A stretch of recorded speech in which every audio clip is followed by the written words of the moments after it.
morning. Today is May 11th, 2026. I'm calling the Municipal Service and Properties Committee to order. Madam Clerk, can you please call the roll? Here.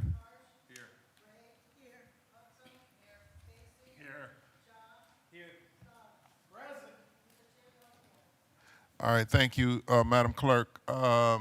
So can we have Public Works up at the table? You guys mind going first?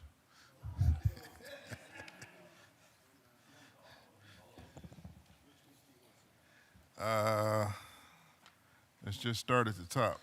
Let's start at 470. Okay,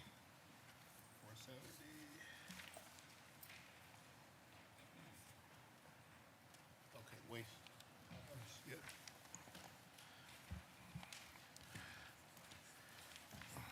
Okay. Ordinance number 470, 2026. This is by council members Bishop Griffin. This is a departmental request. This is an emergency ordinance authorizing the purchase by one or more requirements contract for the transfer and disposal of solid waste for the Division of Waste Collection and Disposal, Department of Public Works, for a term of 2 years with 3 one-year options to renew, exercisable by the Director of Public Works. Okay. Thank you, Chair. This piece is a piece that we use. It is our regular course of business. This is to be able to go into contract for a company to be able to haul away our solid waste. And so passage of this legislation will authorize the Director of Public Works to enter into a requirement contract for the transfer and disposal of solid waste to ensure continued uninterrupted waste disposal services of municipal solid waste from the City of Cleveland's Ridge Road Transfer Facility to the contractor's landfill, the transfer station, and/or material recovery facility. We're asking for, the current contract has a 2-year term with 3 years options to renew, so it was about 5 years. We're asking for about the same thing to happen this year. And Okay. I have with me Commissioner Terrell Pruitt from the Division of Waste to answer any questions you may have about this piece. All right, Director, in section 2, can you explain section 2? I don't think we have seen section 2 in our ordinances before about a bond.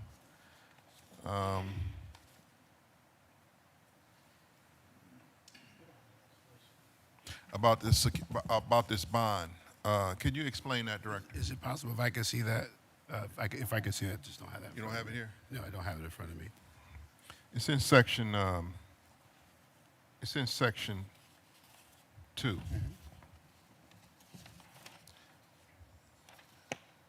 And then the bond is on the back. Let's see, company bid. Oh, this is for the contractor to have a bid bond?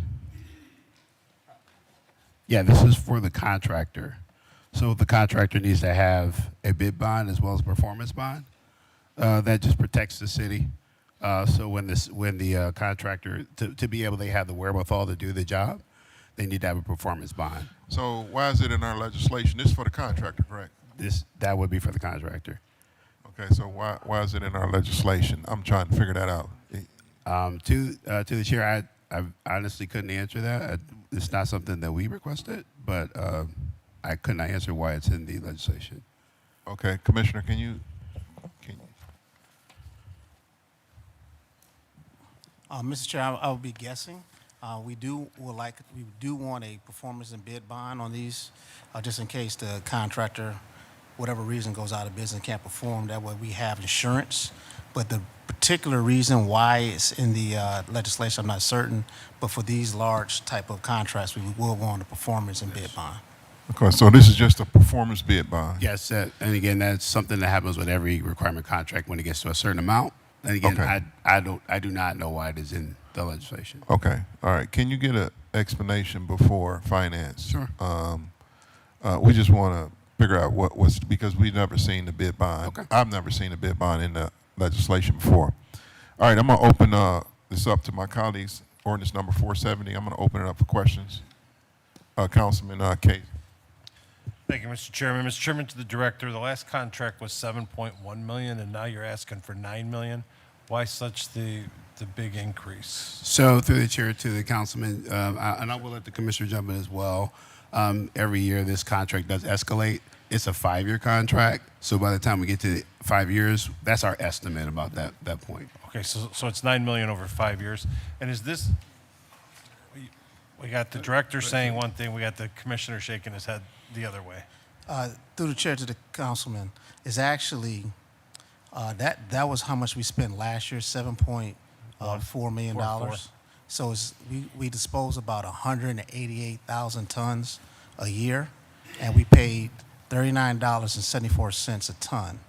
So that's how much we spent last year. So we expect that it will go up, but we don't know. So it was just an estimate. Okay. So it's not So it's not over 5 years. It's per year. It's 9 million per year. That's an estimate. Right. That is, Okay. that is an estimate. So this is not to exceed 9 million then, correct? Correct. Through the chair to the councilman, that's correct. Okay. And then, is this going out to bid or okay. Through the chair to the councilman, yeah, that's correct. It will go out to bid. All right. And then, Mr. Chairman, to the director, who is obligee?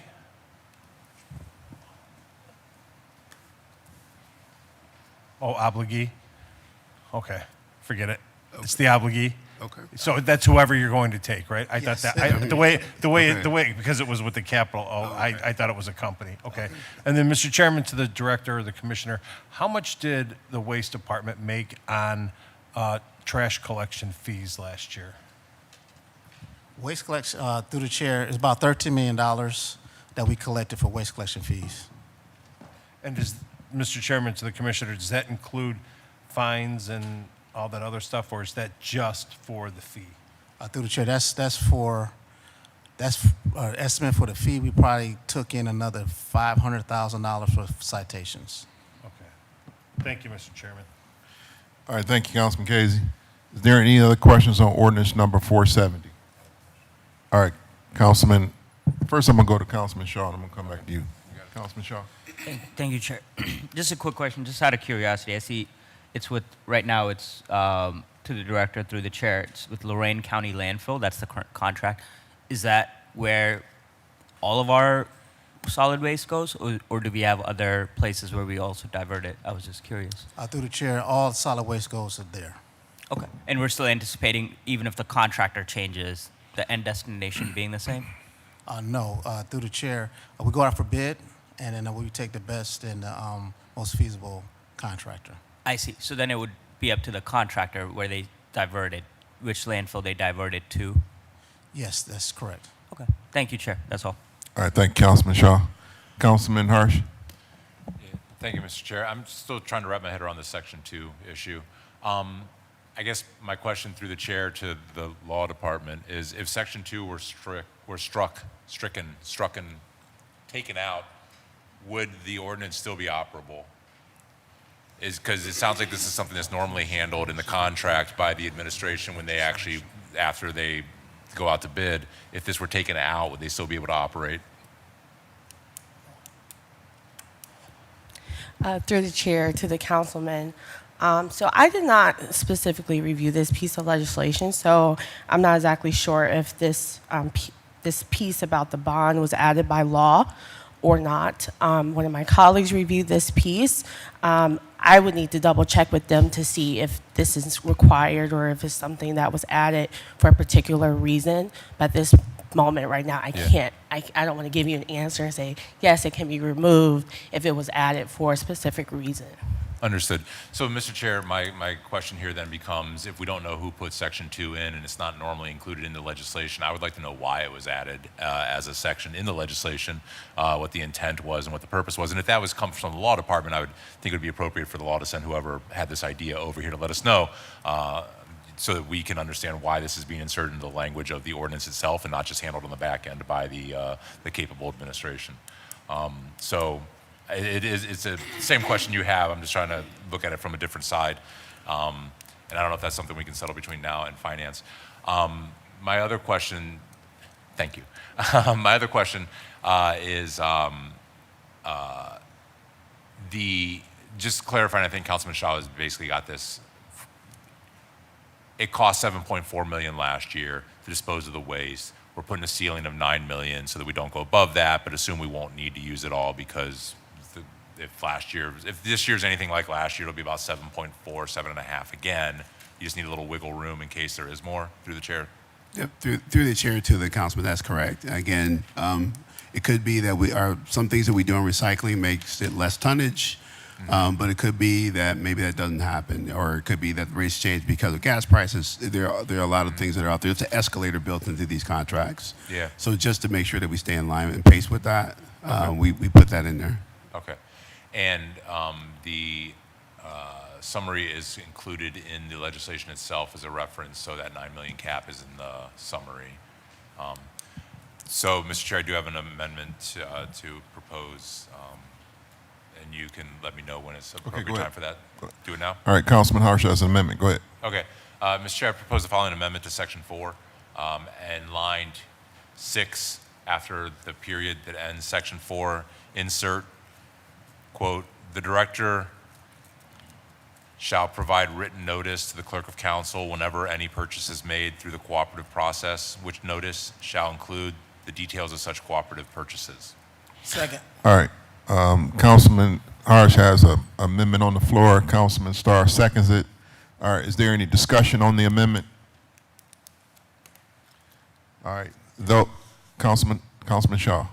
Just to clarify, through the chair to Councilmember Harsh, the way you worded it, my understanding is then if a purchase is made that does not go through the cooperative process, they wouldn't be required to provide notice.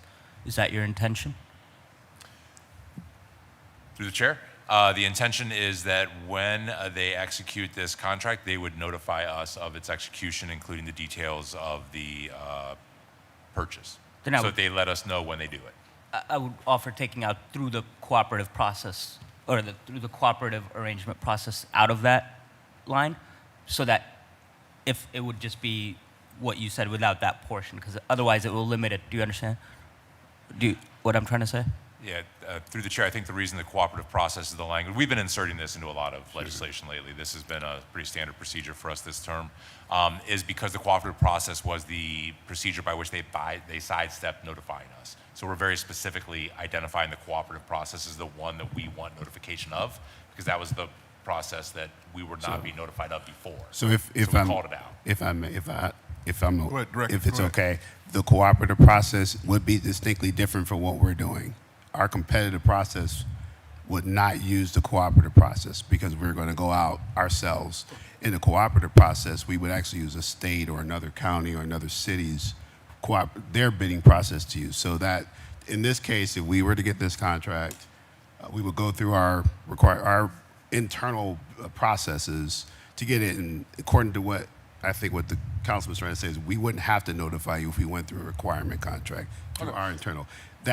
And I would like to know that as well. No, that's all very good. This is why Yeah. we're here. Through the chair, if I may continue, Section 4 is all about the cooperative process. Section 4 reads in whole that under Section 108B of the Charter, the purchases and/or services authorized by this ordinance may be made through the cooperative arrangements with other governmental agencies. The Director of Public Works may sign all documents that are necessary to make the purchase and/or obtain the services, and may enter into one or more contracts with the vendors and/or consultants selected through the cooperative process. So like Section 4 is very specifically about that, and we're amending Section 4 so that if they use that section, they notify us. Now, there could be a very good insertion of another notification requirement in a different section, which would be a different amendment, which I think is what we're looking at right now. Through the chair, I think this is just very specifically about Section 4, which is the cooperative process. Okay. I agree with that assessment. And through the chair, I would like to add that if we need to look at another section here to also add the same notification to council through a competitive, then we should add that as well. But this amendment is specifically for Section 4 in the cooperative process. Chair. All right. Okay. Councilman Starr.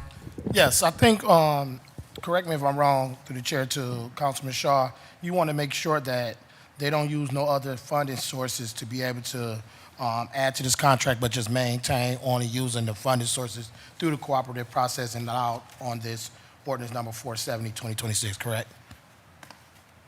From your standpoint, you want to make sure that they're not using no additional funding source other than this cooperative process and notifying the council, correct? No, I don't have I wasn't trying to do either one. I was just pointing out that with this specific amendment that Councilman Harsh has offered, the department would not have to notify us if they did not go through the cooperative process, which is, I think, also what they have verified. I'm sure they'd be happy to notify us, but if we want to write that into legislation, it would require an additional amendment, as Councilman Harsh Thank you. notified. Which, Thank you. yeah. All right. I yield, Chair. All right, so is there any other discussion on ordinance number 470? The amendment that's on the table. Any other discussion? All right. All right, those in favor of the amendment say aye. Aye. Aye. Those opposed? The ayes have it. Ordinance number 470, 2026 is approved as amended.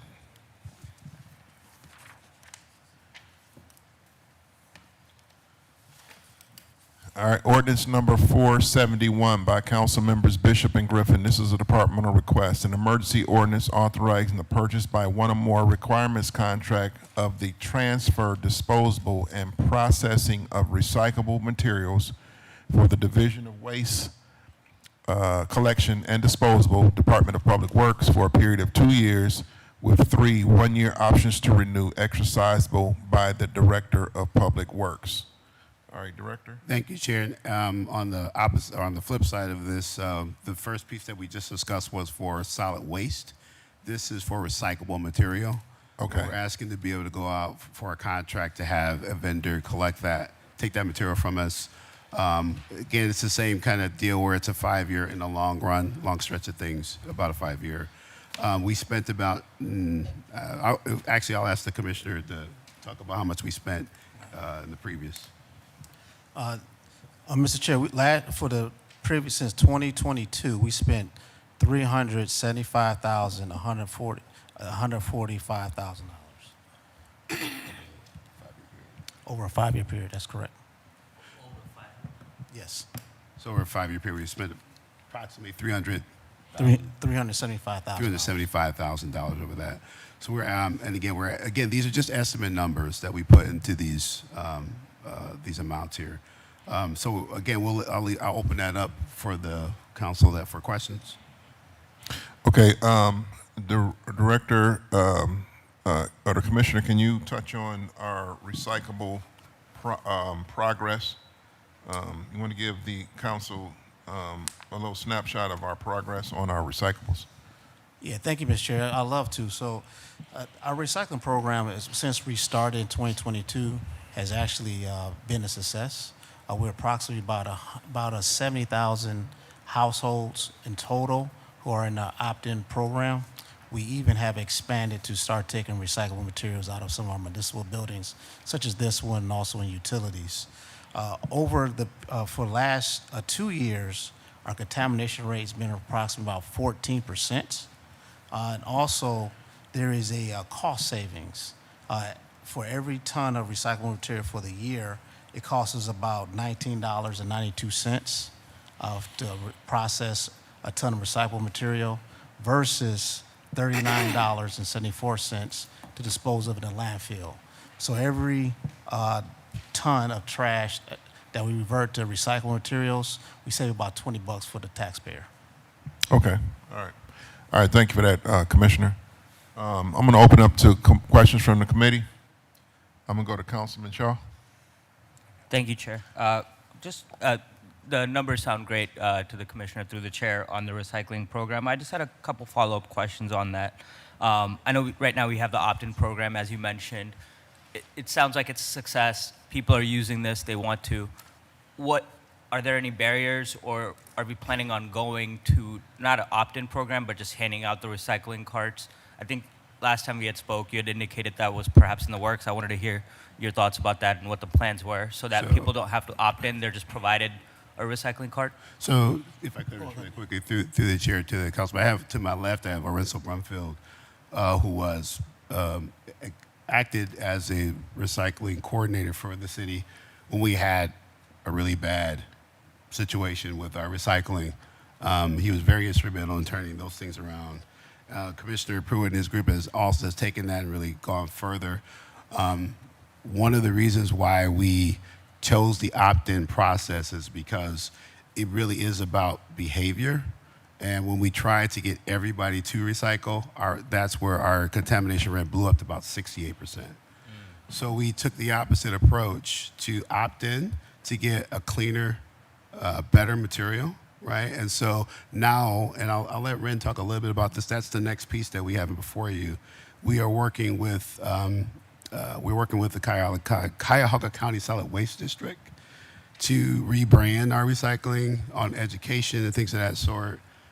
So that's a long answer to your question, but I think it's important for the public to know that we do want to get to the place where we can have recycling citywide, but we do understand it's going to take lifestyle changes, and it's just something we're going to have participation from our folks. So I don't know if you want to just say a little bit about that.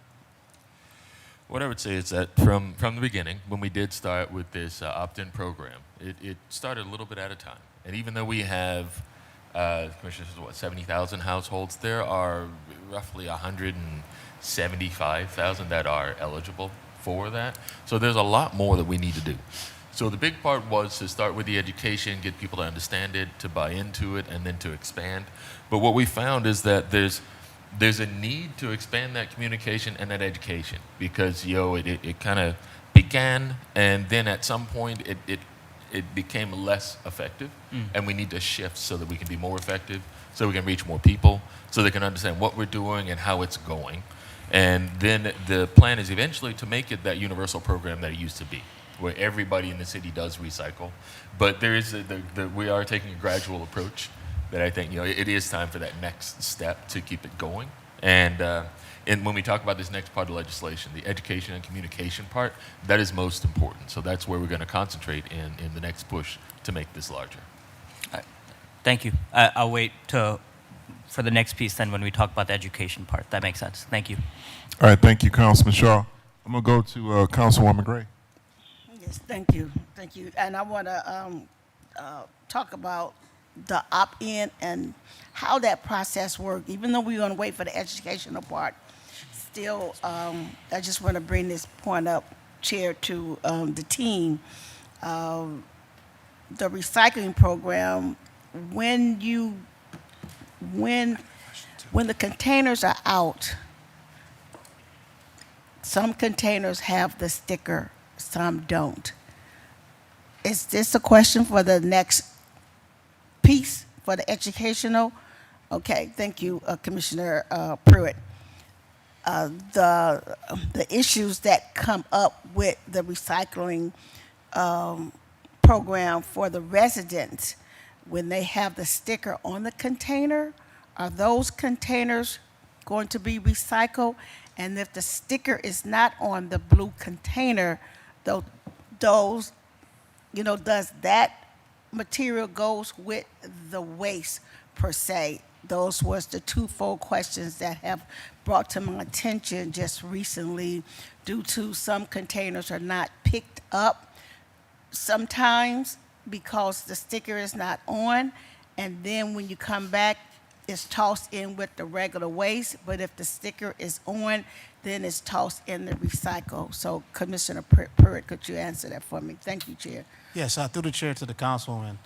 For anyone who wants to opt into the recycling program, they simply need to call 311 and ask to opt in, and then we'll get them the necessary materials for them to be opt-in within 5 business days.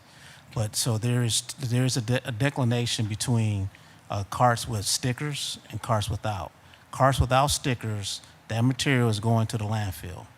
Carts with stickers is going to be processed for recycling. Oh, okay, thank you. Hope the residents are listening, because that is a huge question of the difference of picking up the container for the recycling program. Thank you, Chair. Thank you, Commissioner. All right, thank you, Councilwoman. Is there any other questions on the ordinance? Oh, I'm sorry. I got Brian Casey. Thank you, Mr. Chairman. Mr. Chairman, to the director, since we initiated this program, and I'm glad we went into the opt-in portion of this, because it took the contamination rate from basically 70% to under 15%. But we've always had the discussion of when are we going to pull the carts for those who are not opting in, right? I think that's one of the issues, as Councilwoman Gray just brought up, is that, we get calls all the time about why are they emptying the blue carts into the regular, with the regular trash, and we know the answer. It's because they haven't opted in or the sticker's not on there. So at what point, and we've been talking about educating people Yeah. now for 4 years, right? And now we're going to have a piece of legislation regarding educating people. But here we are again, Yeah. 4 years later, and we're not pulling carts, right? So- And that's Yeah. going to be a wake-up call to a lot of people, in my opinion, that when they lose that cart, that if you want that cart back, you've got to start recycling. So yeah, through the chair to the councilman, I'll be very honest with you. I won't say we've not kicked the can. We really thought about all the dynamics that go with simply pulling a cart. And we thought about it to the point where we realized that we need to bring in we wanted to bring in a consultant to help us understand and how to really do this correctly. There are going to be people who are going to feel like I'm being penalized because I had 2 carts, now I only got 1. You're going to have, there's just going to be a plethora of things we're going to have to deal with. So we really, and I understand what you're saying. It seems like we're kicking the can, but to be very honest with you, we want to try to be sensitive to every population that we deal with, but we also realize we have to move this recycling forward. So so even though we're talking about education, this next piece, we actually did bring in a group with us. So, and we want to try to this year have an answer to be able to say this is where we're moving forward. Right, and Mr. Chairman, to the director, and I can appreciate that, but we also have individuals out there who, if they need a new can, can't get one unless they're charged for it, correct? But then we've got individuals out there using our recycling can as the extra trash can. So I guess the answer would be to anybody who calls me looking for an extra garbage can, which one's more important to you, right? Just take the sticker off your blue can and start throwing your regular trash in your blue can. There, you got your new can, and you're not recycling. So you're at a crossroad here, Sure. right? I understand the education piece, but we've been really saying that since Commissioner Alcantar's been here, right? Which has been quite a while, and again, we're still just talking about that, and I really do believe unless you take a bold step in, I don't want to say forcing people, but forcing people with an education, is another thing with these blue cans. And if we're just continuing to allow people to put their regular trash in the blue cans, what are we saying? We're not, especially when we're charging people for an additional black can. So if I can, through the chair to the council, that has been a big thing, and that's been kind of a drag on the program since we started. So right now, and why we keep talking about this other part is that we do need to move those cans. As long as you have a blue can with a sticker and a blue can without a sticker, people are going to be confused. And I think that a big part of that timing was that you had those people that were using it in that way, and to just take it from them without talking about it and telling them what was going to happen was not really the move to make. But we have moved a little slowly on that. But right now, we're like, okay, here's a bold move that needs to happen. So it's about telling them, here's what's about to happen, here's how it happens, and then we're going to move these cans. And all they have to do is let us know they want to be in the program. They would keep that can. And then anyone who has a can would be recycling. It wouldn't be sticker, non-sticker, confusing and all that. If you have that blue can, you're in the recycling program. Right, and Mr. Chairman, to the direct, with all due respect, we've been talking about this Sure. in January 2023, 2024, 2025. Now we're talking about it again in 2026. And I know that there was a plan to even start pulling carts at one point, and that was what the message was that was going out. So my question is, who's really confusing the residents, right? Sure, And we're understand. saying we're going to start pulling cans October, and we don't, Yep. right? We say we're going to start pulling cans here, and then we don't. So No, through the chair, the only thing I can tell you is I can't even try to fix that. All I can say is I know this year, our plan is to have this in motion this year. all right. That's our plan. But again, we really do want to make sure that I don't think, yes, you're right, we talked a lot about education, but I just don't think we did it. I don't think we effectively did it.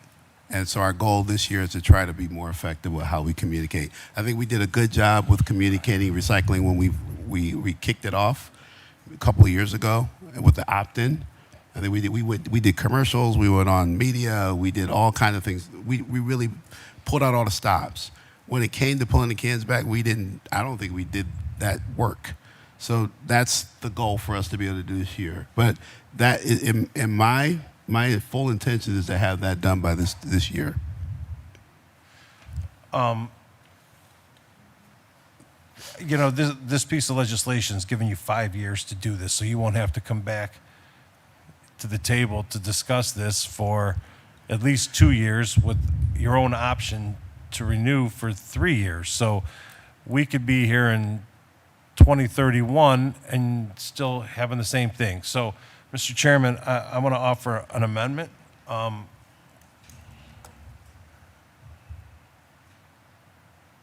In section 1,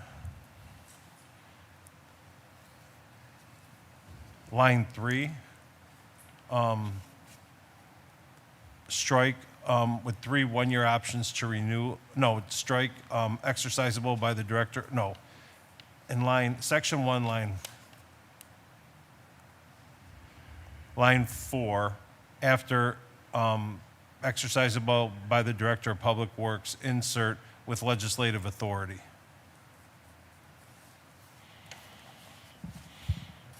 As well as in the emergency ordinance up top as well. Okay. But even 2 years is Okay, so that's, where's that insert?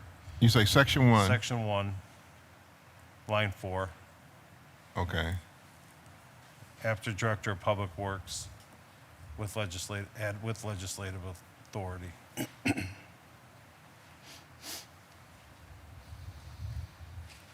still don't see it. That's right. After director of public works. Oh, this, okay, I'm thinking of a sentence, okay. Yeah, after director of public works. You just add with legislative authority.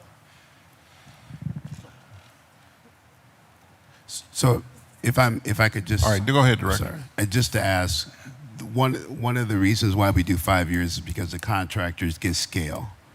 And I'm not changing the terms. Okay. I'm not changing the terms. I just want you guys to be able to come back so that we can continue.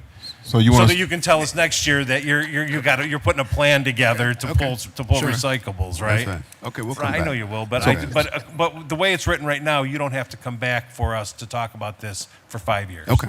Right? I just. if So we go- Councilman, you want them to come back after 2 years? Yes. Right. Yeah, Mr. Chair, I don't want to. I know how it is with the contract, so it's easier if you get a 5 year contract. So if we took it down to just 1 year, that may. may I ask, Mr. Chair? Okay. So, will it be feasible if we have the same terms, but when we exercise the options, we come back for legislative authority?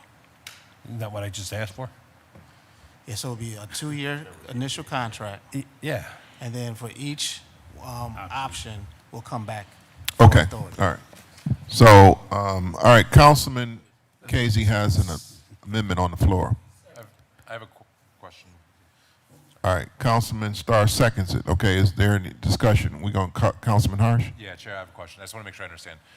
So through the chair to Councilman Casey, the amendment is on line 4, where it says exercisable by the Director of Public Works. Before the comma, insert 3 words, with legislative authority, and then resume with the comma. Right. Mr. Chair, I think I understand that. So all we're asking here then is essentially, when you get the contract together, come back and let us know what the contract looks like. We'll say cool, and then you go back to it. Is that through the chair to the director, the right understanding here? Through the Yeah, chair yeah. to just after 2 years, or Well, when the contract is Yeah, because formed. I don't want to. I don't want to hold up the contract. I understand the 5 years, but I also believe that you need to renew with legislative authority. okay. All right. Does the law have that? Okay. Councilman Harsh, are you okay? Yeah, I got my question. Thank you. All right, any other discussion? All right. Those in favor of the amendment say aye. Aye. Those opposed? The ayes have it. Okay, the amendment carries. All right, I'm going to go to Councilman Harsh. Yeah, Mr. Chair, I would offer another amendment as well. And just for clarity, for some of the folks, well, actually, I'm sorry, I want to talk about recycling really quick because I was fascinated by this when I first got here. And for people that forgot, there was a big headline a number of years ago that Cleveland was not actually recycling. It was just going into the general waste, and it was kind of like a busted moment, candid camera thing.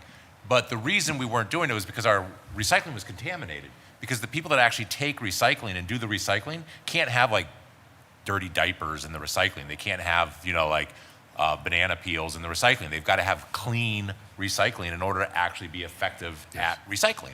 And we were sending them all this dirty recycling, and the people that actually do the recycling were like, wait, we can't even recycle this anymore, it's too dirty. So they stopped, and we just had to divert the stuff to a landfill because we couldn't leave it on the street, so it had to go somewhere. It ended up in the landfill, and that was kind of like the reason. Is somewhat understandable and fascinating. So when we restarted the recycling, we said, okay, opt in so that only the people that actually want to do this the right way, so that we have clean recycling, so that we can actually get the stuff out to the recyclers in a clean state where they can use it. And so it was an opt-in program. But as we know, it's really hard to get people to do the right thing. Some people volunteer, and some people can be coerced, and some people will never do it. And I would encourage you all to think about the fact that we can't get 100% of society to follow the speed limit. And we actually make people go to driver's ed classes and sit and take a test, acknowledging that they know what a speed limit is. Like, everybody understands what a speed limit is, yet people still won't follow the speed limit, right? Because it's hard to get people to do the right thing. So we're asking them to actually understand the whole concept of recycling, get it, and then participate in it the way that we want them to participate in. We will never have 100% compliance with recycling because people just won't figure it out. So we're trying to figure out the best way to do it most effectively. And I think it's kind of a really fascinating social issue for us to be tackling. And I think that to some of my colleagues' point, some people do just view the blue one as a second waste receptacle, and they just, for some reason, produce so much waste in their lives that they need a second one. If we were to take that away from them, we would have a problem. They would probably start throwing their extra waste in somebody else's recycling bin. They would probably start spreading it around. It would become other people's problems. At least now, if they keep their waste in the blue bin and we know that that's not recycling, we can throw it in the regular truck because we know they're not even making an effort on this one.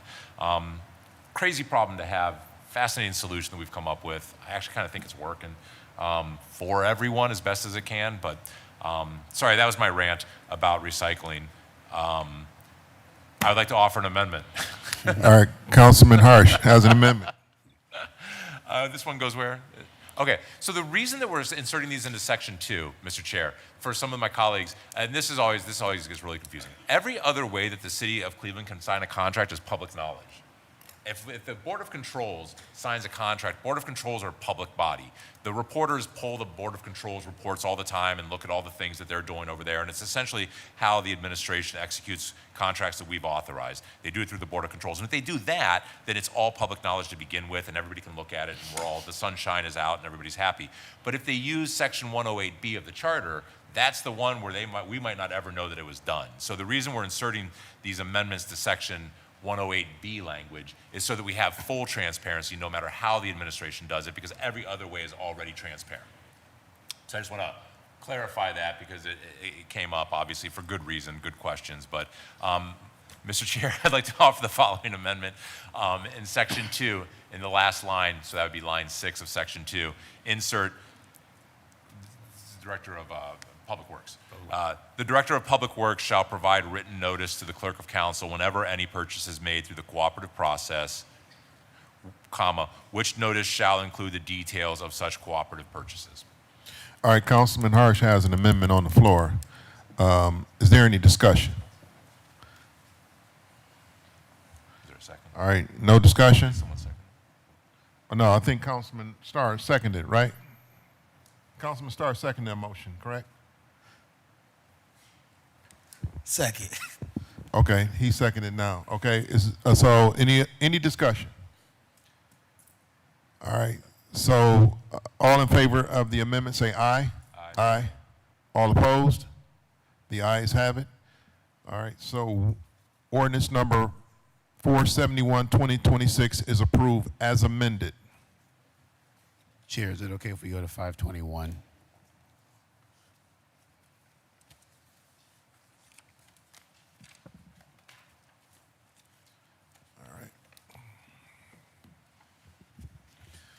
Ordinance number 521, 2026 by Council Members Bishop Griffin. This is departmental request.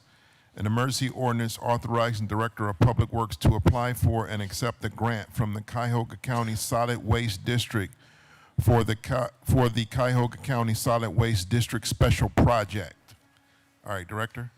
Thank you, Chair. The Cuyahoga County Solid Waste District Special Project Grant Program supports communities, nonprofit businesses, and institutions that reduce waste by initiating or expanding recycling programs, composting programs, illegal dumping programs, encourages sustainable practices, and increases awareness of and participation in proper materials management.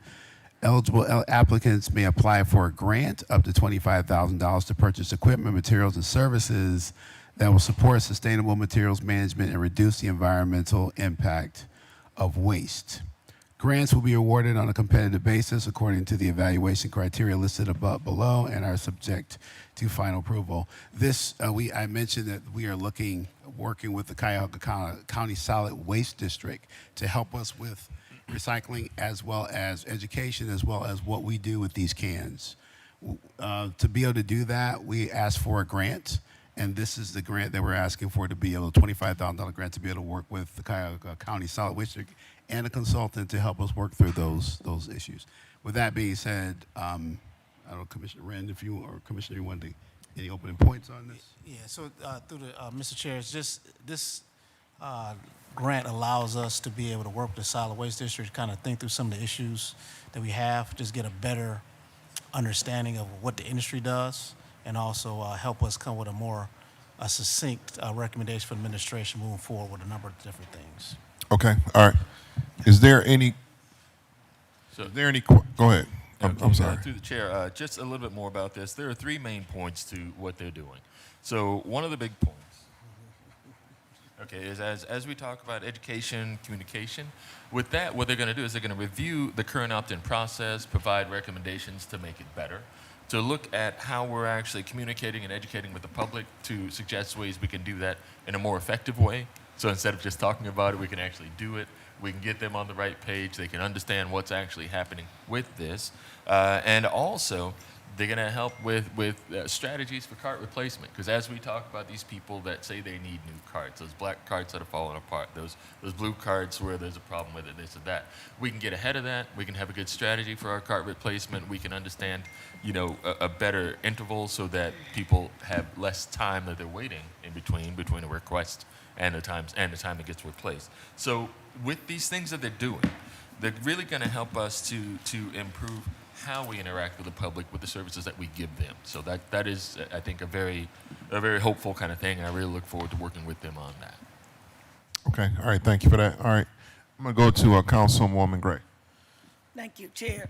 Yes, to the team, due to this educational program, and I want to appreciate Councilman Pruitt, because I constantly send emails to his manager, Mr. Richards, and he definitely responds with answers to the public question pertaining to with the waste and the recycle carts. So my first question is, due to this educational program, when you eliminate the stickers from the recycle containers, how would the public know what to put in the recycle containers? For one example, is that we have some dedicated residents who recycle correctly.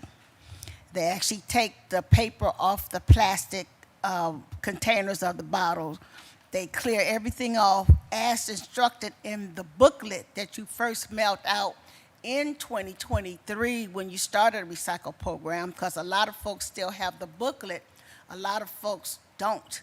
And the ones that do, they can't even locate the booklet. That booklet is excellent.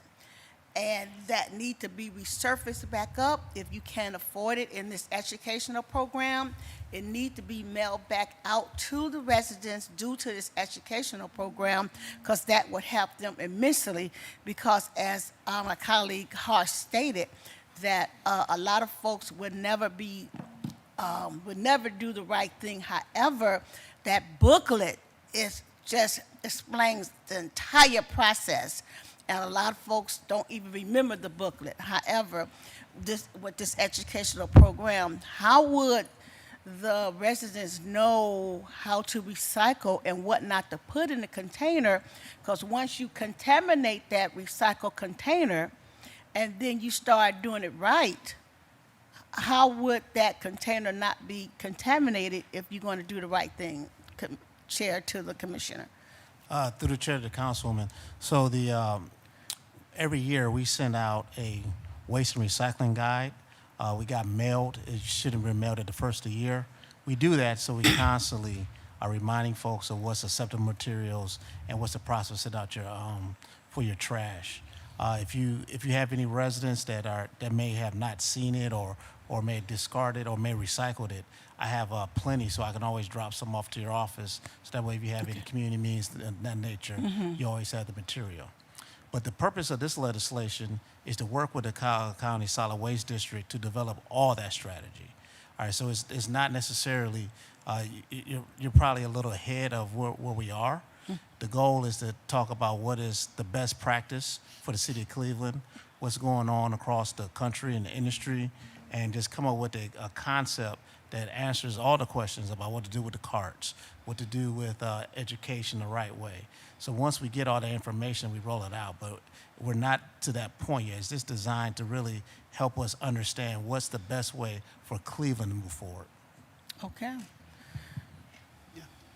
Just add on a little bit to that, not to step on anything that the commissioner said, but one of those things that I really want people to remember, and one of the things that I always would say when I was out there talking to them is that, when you know what gets recycled, I always hold up the one hand, right? It's paper, it's cardboard, it's plastic bottles, glass bottles, metal cans. If they remember that, they're going to be fine. They're going to be a good recycler. Those are the basic rules. There's not a whole lot of other nuance, and when people ask that, they confuse themselves. So if you stick to those basics, right?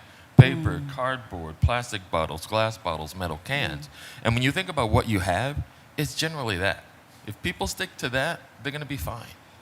And the elimination of the stickers, the ones we're talking about are the ones that say, Recycle Cleveland that are on the side of the can, not necessarily that one that tells them what goes in. And part of the ideas and things that have floated around, and we'll talk about it more when we actually get into the formation, the development of the process, but things like magnets, other stickers, things people can put on their fridge, they can have at home, quick references that they can have that'll help them understand what goes in.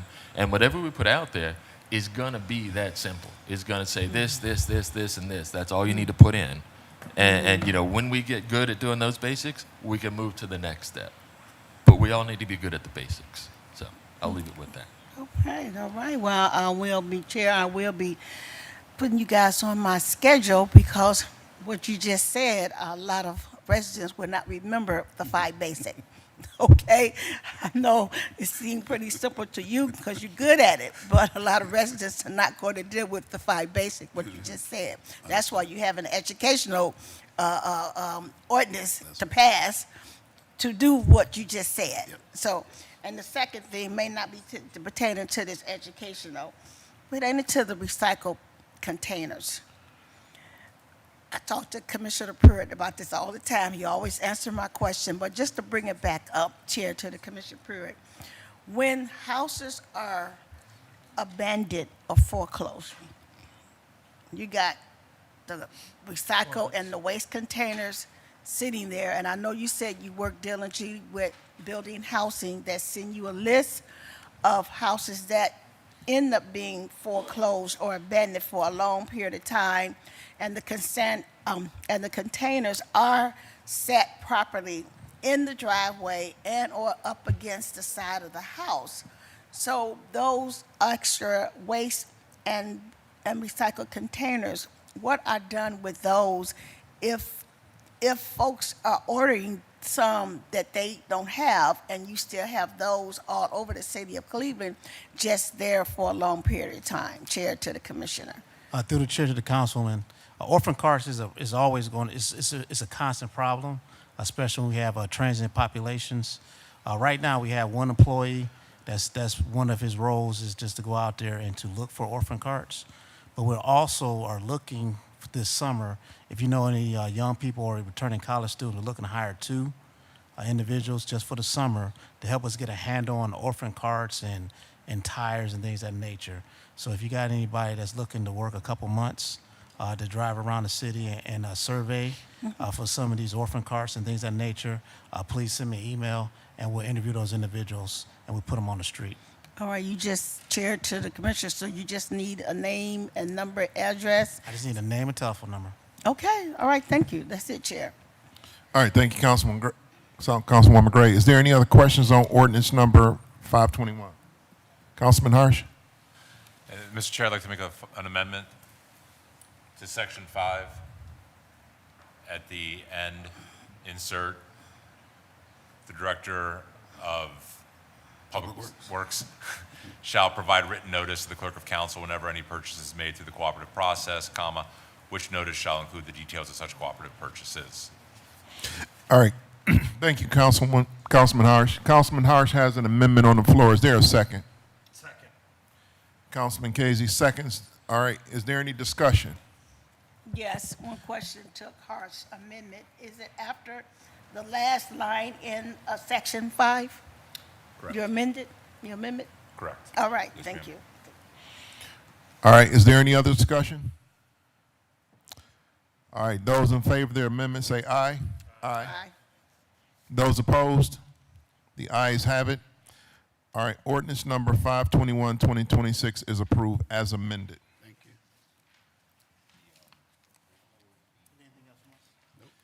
Hey, you deal with tires? Okay.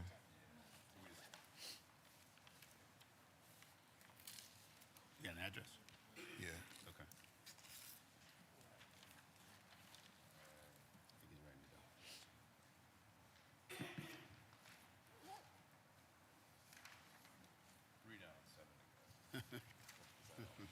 Here.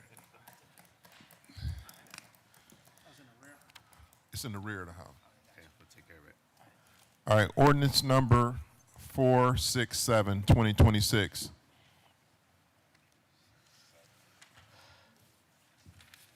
This is by council members Bishop and Griffin. This is also a departmental request.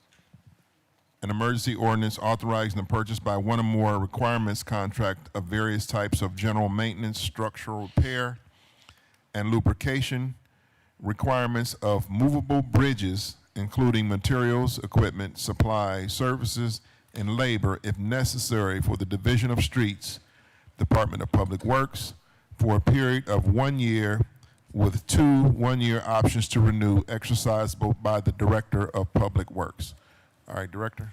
Thank you, Chair. The passage of this legislation is necessary to contract for labor, equipment, and incidental materials needed for maintenance, lubrication, and structural repairs to 6 movable bridges within the city limits, according to the revised schedules and American Association of Highway and Transportation Officials, compliant charts, and to support the Division of Streets Mechanical Bridges.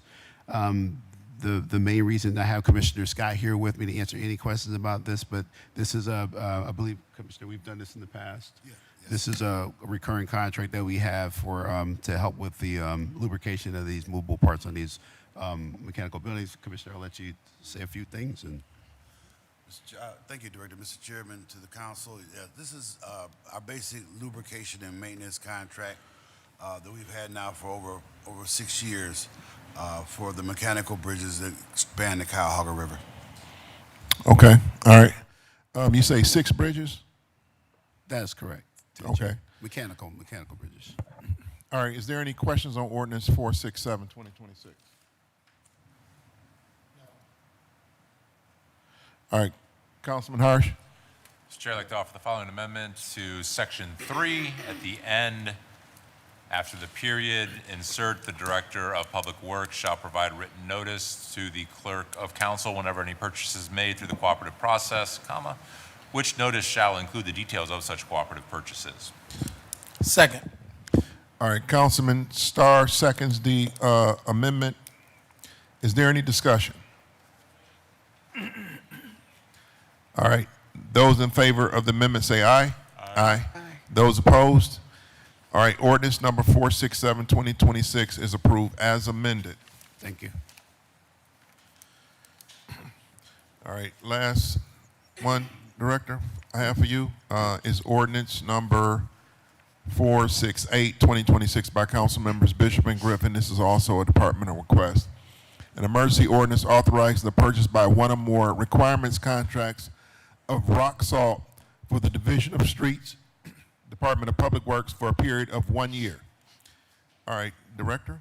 Thank you. This is our request for legislation. We do this every year for salt. So this is the piece that we use to be able to go out for bid for salt. And I'll have Commissioner Scott here with me to answer any questions that you may have about this piece. Mr. Chairman, thank you, Director. Mr. Chairman, to the council, this is our annual rock salt request for legislation to enter into a corporate agreement with ODOT's corporate purchase plan that they have every year. This is for the purchase of rock salt. This year, we were asking for somewhere around 75,000 tons to be available to the city of Cleveland. All right, Commissioner, is that enough? I know this was a big, this took up quite a bit of airtime last winter. I mean, you know, if we get another winter like a repeat of 2025, would this be enough? Mr. Chairman, I believe this will be enough if we use sensible salting practices and be able to pivot as we did before should a situation occur similar to last year. I'm not anticipating what happened last winter to happen again, but you never know. So I would say 75,000 is more than enough. We've actually increased it. Last year's order was 70. This year's order is 75,000, and we're in the process of creating some above ground storage as well, as I indicated before. So to the chair, again, to reiterate the commissioner's point that with sensible salting practices, we'd have enough. But what we're doing this year is we're actually getting more upfront. So we're storing more salt outside of our domes, and we're tarping it just so we can have a larger amount of salt. How much are we able to get above ground or out of the domes? Our plan right now is to have 32,000 tons available above ground, as opposed to 25,000 tons that we normally would have. And if the budget will allow, we may even increase that somewhat, but we have to see how that works. Okay, all right. So yeah, please, we just ask that we, and I know it's almost impossible to predict how much salt we'll use for a particular winter, but I got blamed quite a few times for not having the streets salted the last year. Councilman Harsh. Mr. Chair, that absolutely addressed the question I was going to ask. Kudos to the administration for being able to figure out how to increase our surface storage capacity. I think 7,000 is in a whole other pass. I think each pass in the city is about 7,000, so we've added a whole extra pass without a cost. We sort of just rearranged things and moved things around and found room for it. That's fantastic. That was going to be my question. Thank you, Chair. All right, Councilman Shaw. Thank you, Chair. Thank you, Director and Commissioner, for the quick summary. I just had a couple questions regarding the ability for us to hold them responsible if they don't deliver on time. I mean, this was an issue last time. I wanted to understand what's been done since in terms of, I remember they weren't able to deliver within the amount that they had contracted for. Has law gone back to hold them responsible for those contract violations? So through the chair to the councilman, we did get all the salt that we asked for. So the matter really wasn't about the quantity, it was more so about the timing. So through the chair to the councilman, I think we were able to work things out. There are some things that that we actually consulted with other municipalities about this. What was the right step to take? And honestly, because we were able to get the salt and because we were able to maintain, we didn't take a lot of actions against Cargill. Just being open and honest about it. But we did get the salt, and they did respond best that they could. They were put in a bad place, and so we worked with them in this scenario. I hear you, Director, and I think, I mean, there's got to be consequences, though, right? I mean, if we have a contract and they didn't deliver in the time they had agreed to, I think the quantity makes sense. We got it. I'm glad. But they also agreed to provide performance within a certain time frame. And my understanding is, I'm not the city's lawyers, but we have the ability to have recourse. I guess I'm confused as to why we wouldn't try to hold a monopoly accountable for their actions. It's at the end of the day, this is salt that belongs to the state of Ohio, and they have the ability to sell that through that. But when they're not able to deliver on those terms, why are we letting this opportunity go? Through the chair to the councilman, honestly, I can't say that I do understand that. I do understand that. I just think that in this scenario, we could cut off our nose to spite our face. I hear you, Director, but I don't. It's through that cooperative process.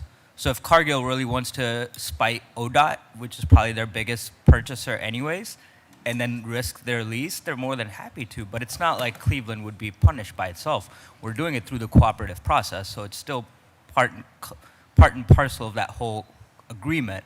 And if one of the biggest cities in the state of Ohio is not willing to enforce its contracts against a monopoly, where do we draw the line into just like what's going to happen the next time they want to sell their salt to someplace else for a larger profit, and we're the ones that get stuck behind in line because they don't want to prioritize the people. So, through the chair to the councilman, when we pushed back at them, they did increase the amount of production. It really looked like it was a production issue. It wasn't other obligations. It was really a production issue that they had within their minds. When we pushed back, they actually went into overtime. They worked weekends. They worked late shifts to try to accommodate. So that was one of the reasons why we said we were willing to try to work through this, because they did try as hard as they could to try to meet some of our needs. We did start getting more production throughout as we pushed back and really pushed hard on them. But again, all duly noted what you say, but I think we were trying to really work through this because we realized that we were trying to work through this to make sure that we were able to get what we needed.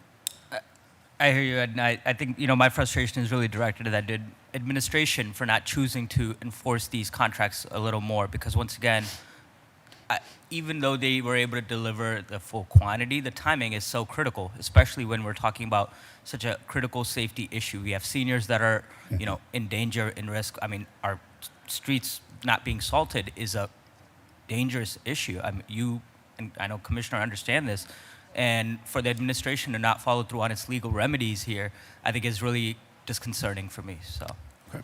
yeah, thank you, Chair. All right, thank you, Councilman Shaw. Next, I'm going to go to Councilman Harsh. Mr. Chair, I'd like to offer an amendment, same one, I think the last one for the day. This is 468, Section 3. At the end of Section 3, insert, the Director of Public Works shall provide written notice to the Clerk of Council whenever any purchase is made through the cooperative process, which notice shall include the detail of such cooperative purchases.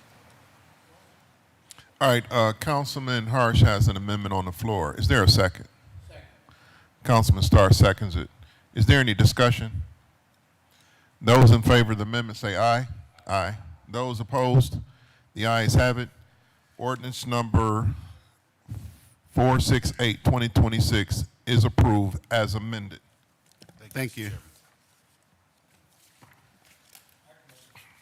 Just really quickly before did you still need me to get the answer to why they added that to that legislation? Still want me to know before finance? Yes. Why they added the Yes. okay, Yes. part, I think Section 3 or something Yes. like that. Thank you. Okay. All right, I'm going to call up planning. Is it planning?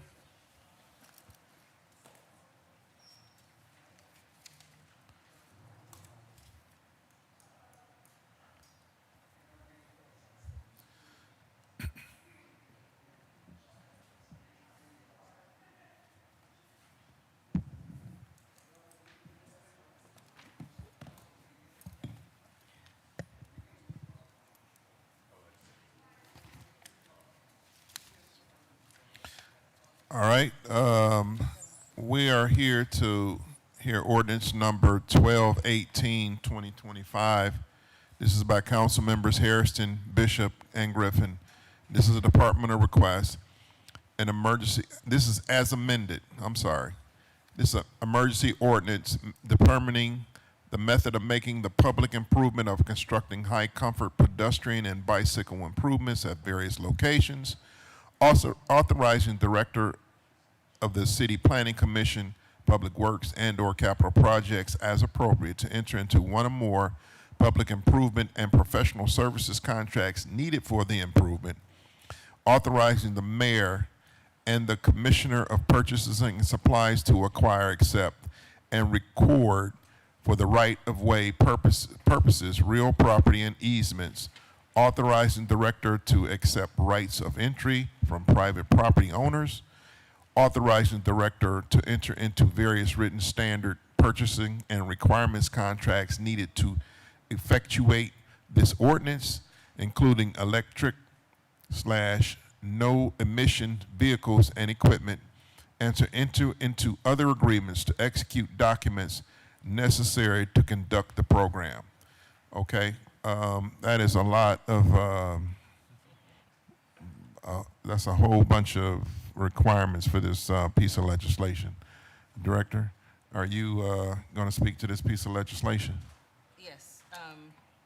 So this CMAQ funding will give us what we need to construct several key connections of our bicycle network. There is a map that was provided to you all that shows the location of those improvements. It will also help us with piloting the electric waste collection vehicles. We previously presented to MSP and were held with the request that we do two things, and so we're coming back because we have completed those two things. One is reviewing this plan with each one of the council members who are impacted. And the second request was to share the information for community engagement that took place with this plan.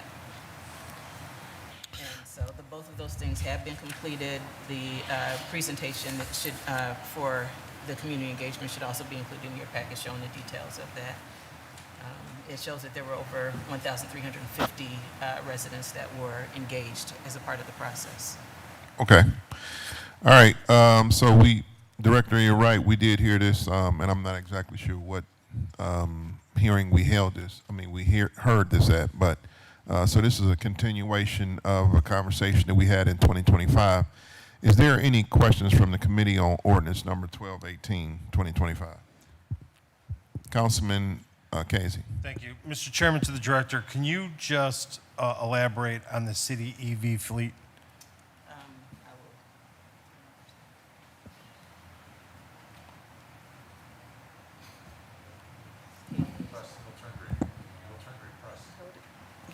will.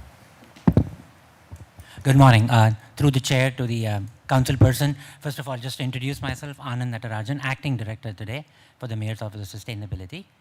So the question was about the component of the EVs in this truck. So the request was made in order to apply for a $2 million grant through the same combustion mitigation air quality. And the reason is in order to be able to fund the difference between buying a traditional diesel-powered refuse truck and an electric vehicle truck, and to be able to match it with capital improvement funds next year. All right, Mr. Chairman, to the director, does any of this have to deal with placing electric vehicle charging stations anywhere along this? Through the chair to the council person, that final determination of where the charging stations would be based on where these trucks that we're going to buy that are electric vehicle will be best served, most likely at the place where they're going to be parked. We don't have the final answer on where they will be. Mr. Chairman, to the director, is that a yes or a no?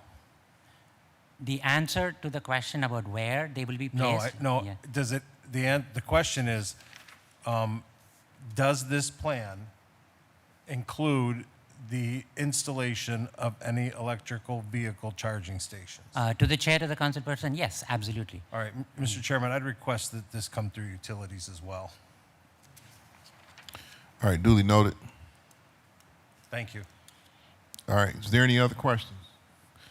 All right, let me first backtrack and pause, and I need to read in the amendment for ordinance number 1218, 2025. There is no legal objection to the legislation if amended as follows. Number one, in section 6 at the end, insert the director of city planning commission shall provide written notice to the clerk of council whenever any purchase is made under this section, which notice shall include the details of such cooperative purchase. Number 2, in section 12, line 1, after shall, insert not to exceed 6.815532 dollars and shall. Number 3, insert new section 13 to read as follows. Section 13, that a copy of an executive summary has been placed in file number 1218-2025A. And number 4, renumbering existing section 13 and 14 to new section 14 and section 15. All right. All right. Is there any other questions on ordinance number 1218-2025 as amended? Councilman Shaw. Yes, just a quick question regarding the grant acceptance. Since it is a grant, I wanted to understand to the director, through the chair, are there any deadlines for when this money has to be spent or allocated by before the grant money gets clawed back? Through the chair to the council person, the overall grant application, we do have time, but we are planning for it so that if there are funding available earlier, we're able to put in our application. This grant is through the NOACA board, through the Combustion Mitigation Air Quality. So the idea is we are prepared with the authority. We already have the apply authority. This is the implementation authority that we came to council last December. So if there is an opening in NOACA's grant, we can go right away and then get the grant and start the installation, so long as council approves it. I see. So we're not at a risk of any money being clawed back if we don't have it implemented by a certain date. Through the chair to the council person, no, we are actually ahead of the game this time. That's great. Thank you. All right, thank you, Councilman Shaw. Is there any other questions on 1218-2025? Seeing no further questions, ordinance number 1218-2025 is approved as amended.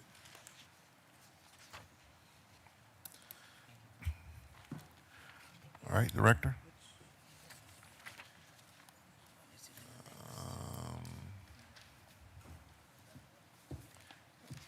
I think we're going to be right here with you, Director. All right, this is ordinance number 519-2026 as amended.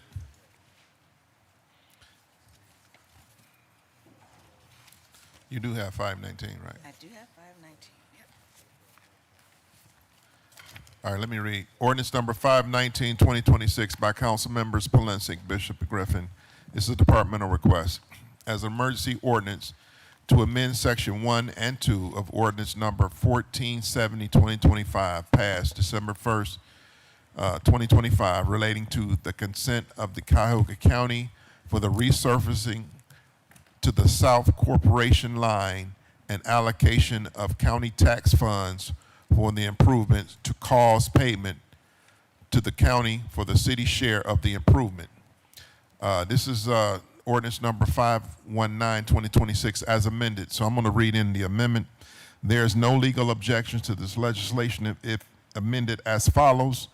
Number 1, in the title, line 5, after resurfacing, insert of Nottingham Road from St. Clair Avenue. All right. All right, Director, you want to go ahead? Yes, to the chair, to the committee, this amendment aligns with the revised agreement between the city and the county, under which the county is responsible for preparing the construction plans and specifications, along with all required engineering reports in accordance with current Cuyahoga County standards for the county road and bridge construction. So we're just ensuring that we follow the agreement as provided by the county. And our engineering managers, Mr. Spitowski is here. Are there any questions about the project itself? All right, is there any, I'm going to open this up for questions. Is there any questions on ordinance number 519-2026? All right, seeing no questions, ordinance number 519-2026 is approved as amended.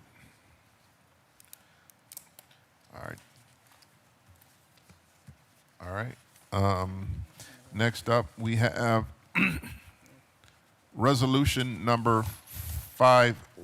Director, which one you want to hear first? 368 and 457 for, Which one do you want to hear from? 368 first? yes. All right, this is ordinance number 368, 2026 by council members Bishop, Santana, Polensek, and Griffin. Excuse me.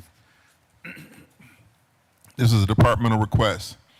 An emergency ordinance authorizing the mayor and the commissioner of purchasing and supplies to purchase property for the construction of the new Cleveland Division of Fire Stations, of the new Division of Fires Fire Station number 23, located at 122 Madison Avenue, for the Department of Public Safety. All right, Director? All right, to the chair to the committee, our real estate commissioner, Suzanne DeGennaro, is here to provide additional details about this legislation. Thank you, Director. So Division of Fire intends to construct a new fire station to replace its existing fire station at 9826 Madison Avenue. So this legislation would authorize the purchase of the proposed new location at 122 Madison Avenue, which is just a short distance away from the existing fire station. The proposed site is attractive for a couple of different reasons. One, it's 2 times the size of the existing fire station, which will allow for better on-site maneuverability of the apparatus and increased response times, better response times, I should say. Also, the larger station, the larger site would allow for the inclusion of several important criteria for fire stations, including having 3 separate zones for living quarters, decontamination area, and apparatus bay. The property to be purchased is a vacant retail structure, which the city intends to demolish for the new fire station, and the purchase price will be appraised value of $635,000. Okay, so Commissioner, does the city have a purchase contract from the owner of the purchase? We do not have a purchase contract.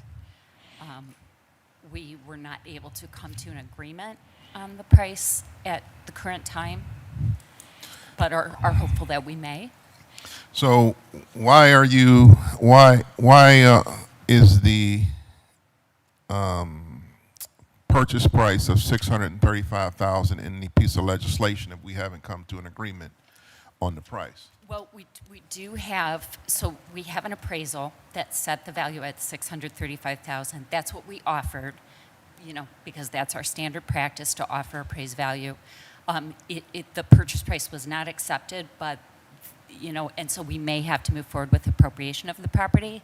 But in the meantime, we wanted to pass legislation that would authorize just an acquisition based So on when you say probation of the property, what does that mean? appropriation. Appropriations of the property, what does that mean? Well, that's the next piece that we have on the agenda.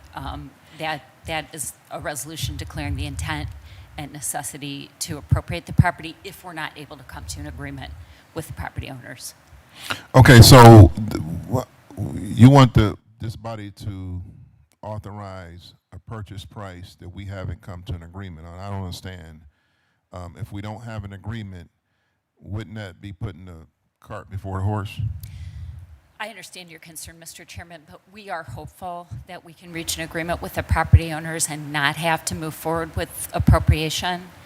And if we do, then the purchase price would be appraised value of $635,000.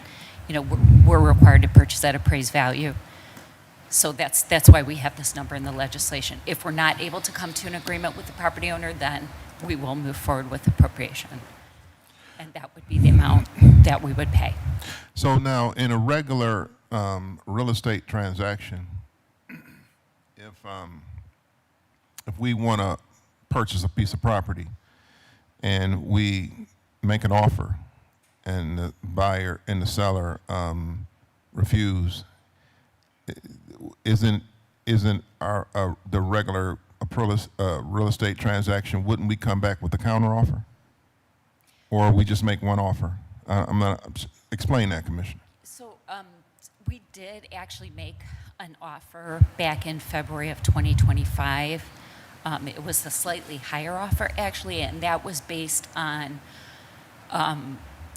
what the owner purchased the property for, and they had notified us that they had some additional expenses into the property, and so in that offer letter, we said, hey, look, if you can substantiate those costs and provide evidence of those costs, we can pay more.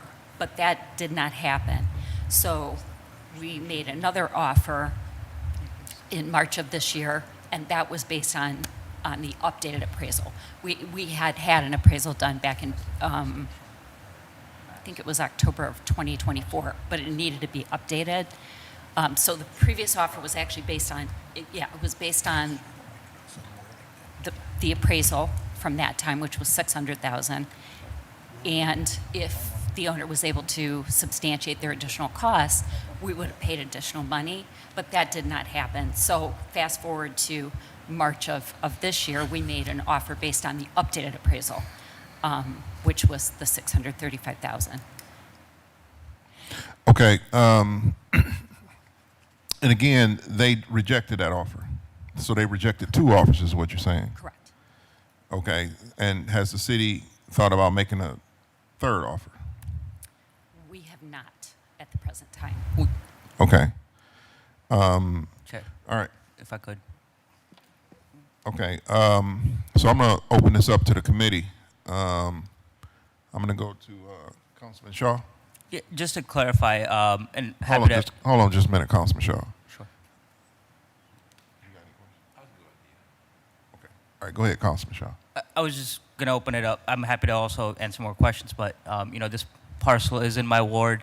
We've been in negotiations with the developers. We actually have a sit-down scheduled for on Wednesday, where we're hoping to come to an agreement, understand more about what is going into their valuation. The passage of these two pieces by no means prevents any further negotiations. It just gives the city the authority to continue on this path of getting the property. We're hoping we come to a common ground. We've already made an offer of an alternative parcel to the developers, along with the amount of money.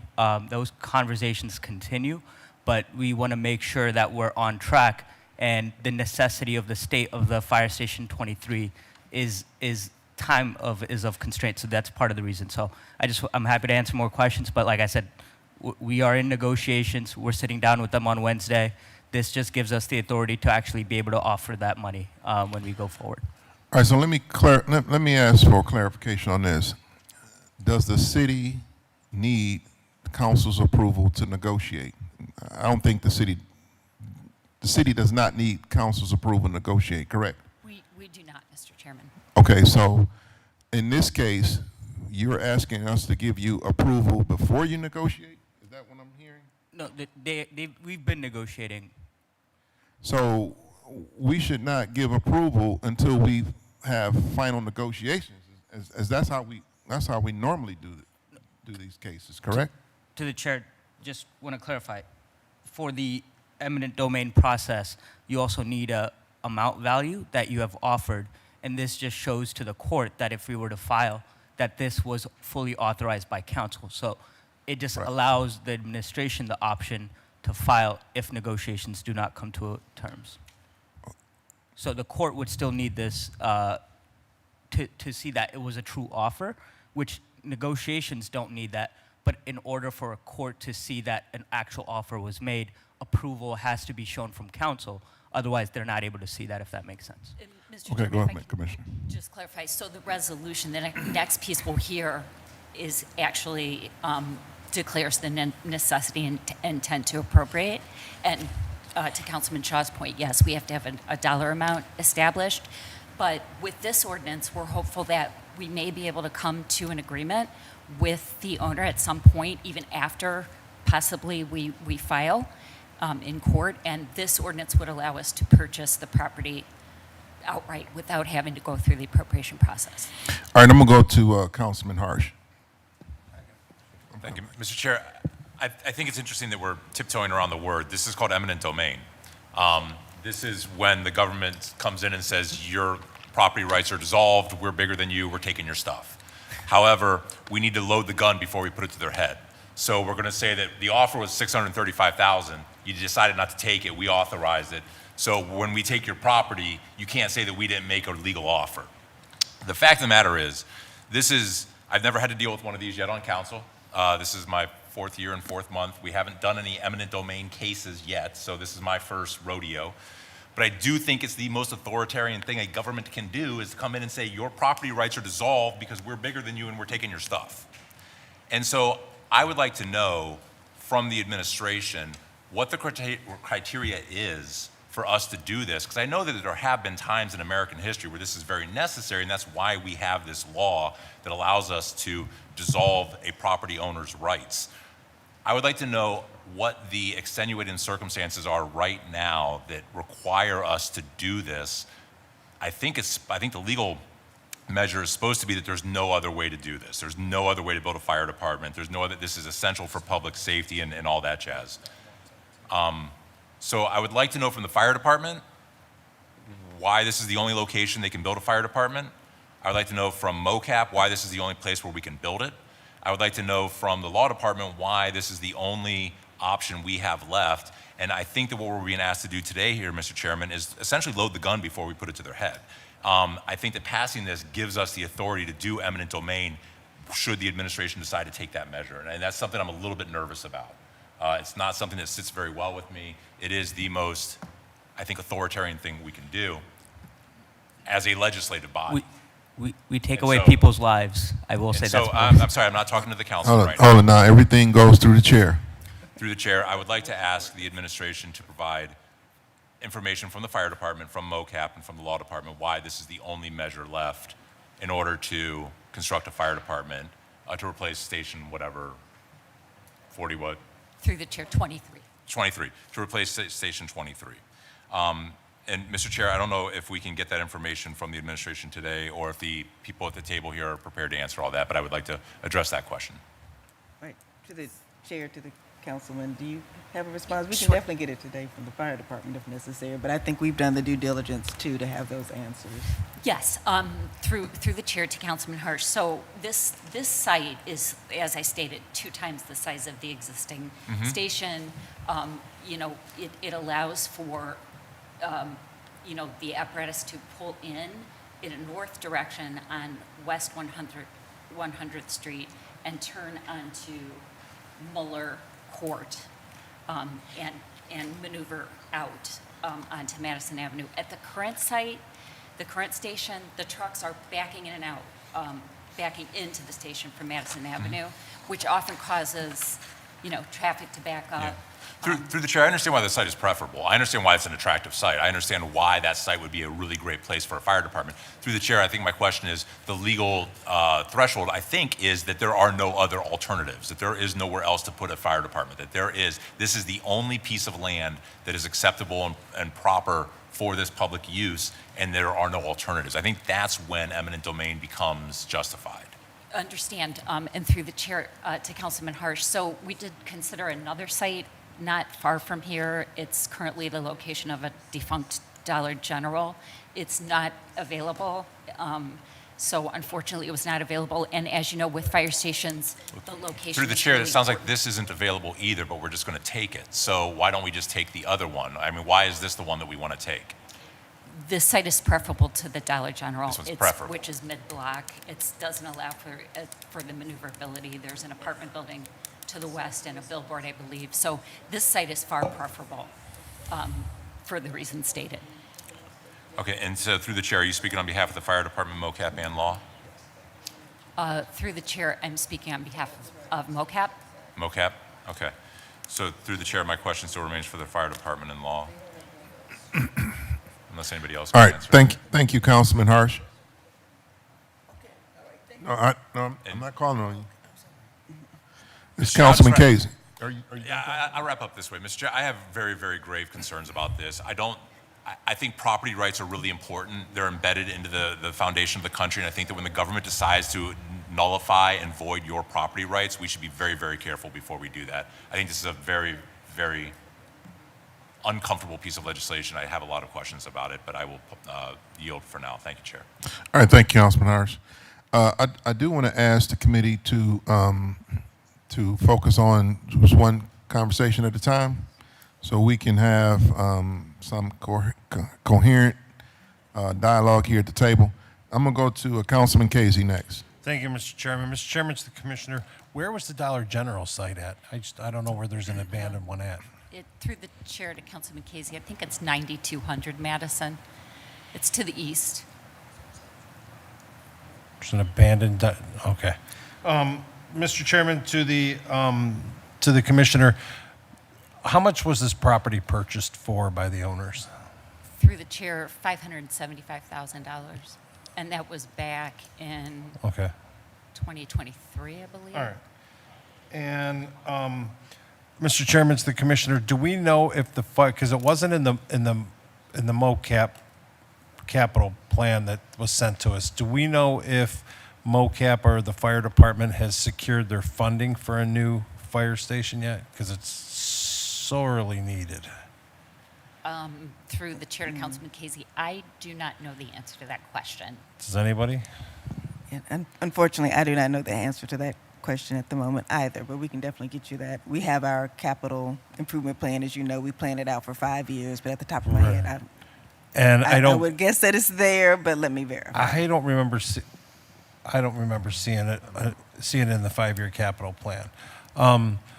Mr. Chairman, to the Commissioner, since we put a legislative cap on this, right, and we've heard from Councilman Shaw that there is a meeting Wednesday with the developers, does this mean you can't pay $636,000? I mean, this piece of legislation actually says that's it, no more, 635, and there's no negotiating. Yes, through the Correct. chair to Councilman Casey, Okay. I believe that we would be constrained. Right. We would have to come back Right. to amend this ordinance if we were able to come to an agreement. So if Mr. Chairman, to the Commissioner, if they hypothetically came and said, you know what, we're going to take 640,000 and we're going to call it a day, you can't do that. That is correct through the chair, but we also didn't want to come to council with an unknown number. No, I get it.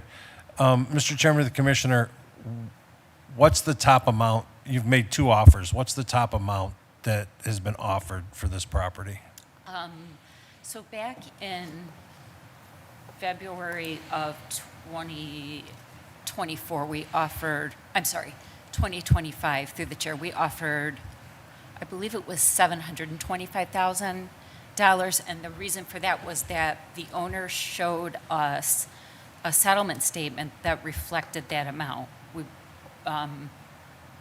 And I believe that the increased amount, the county shows that the purchase price was $575,000.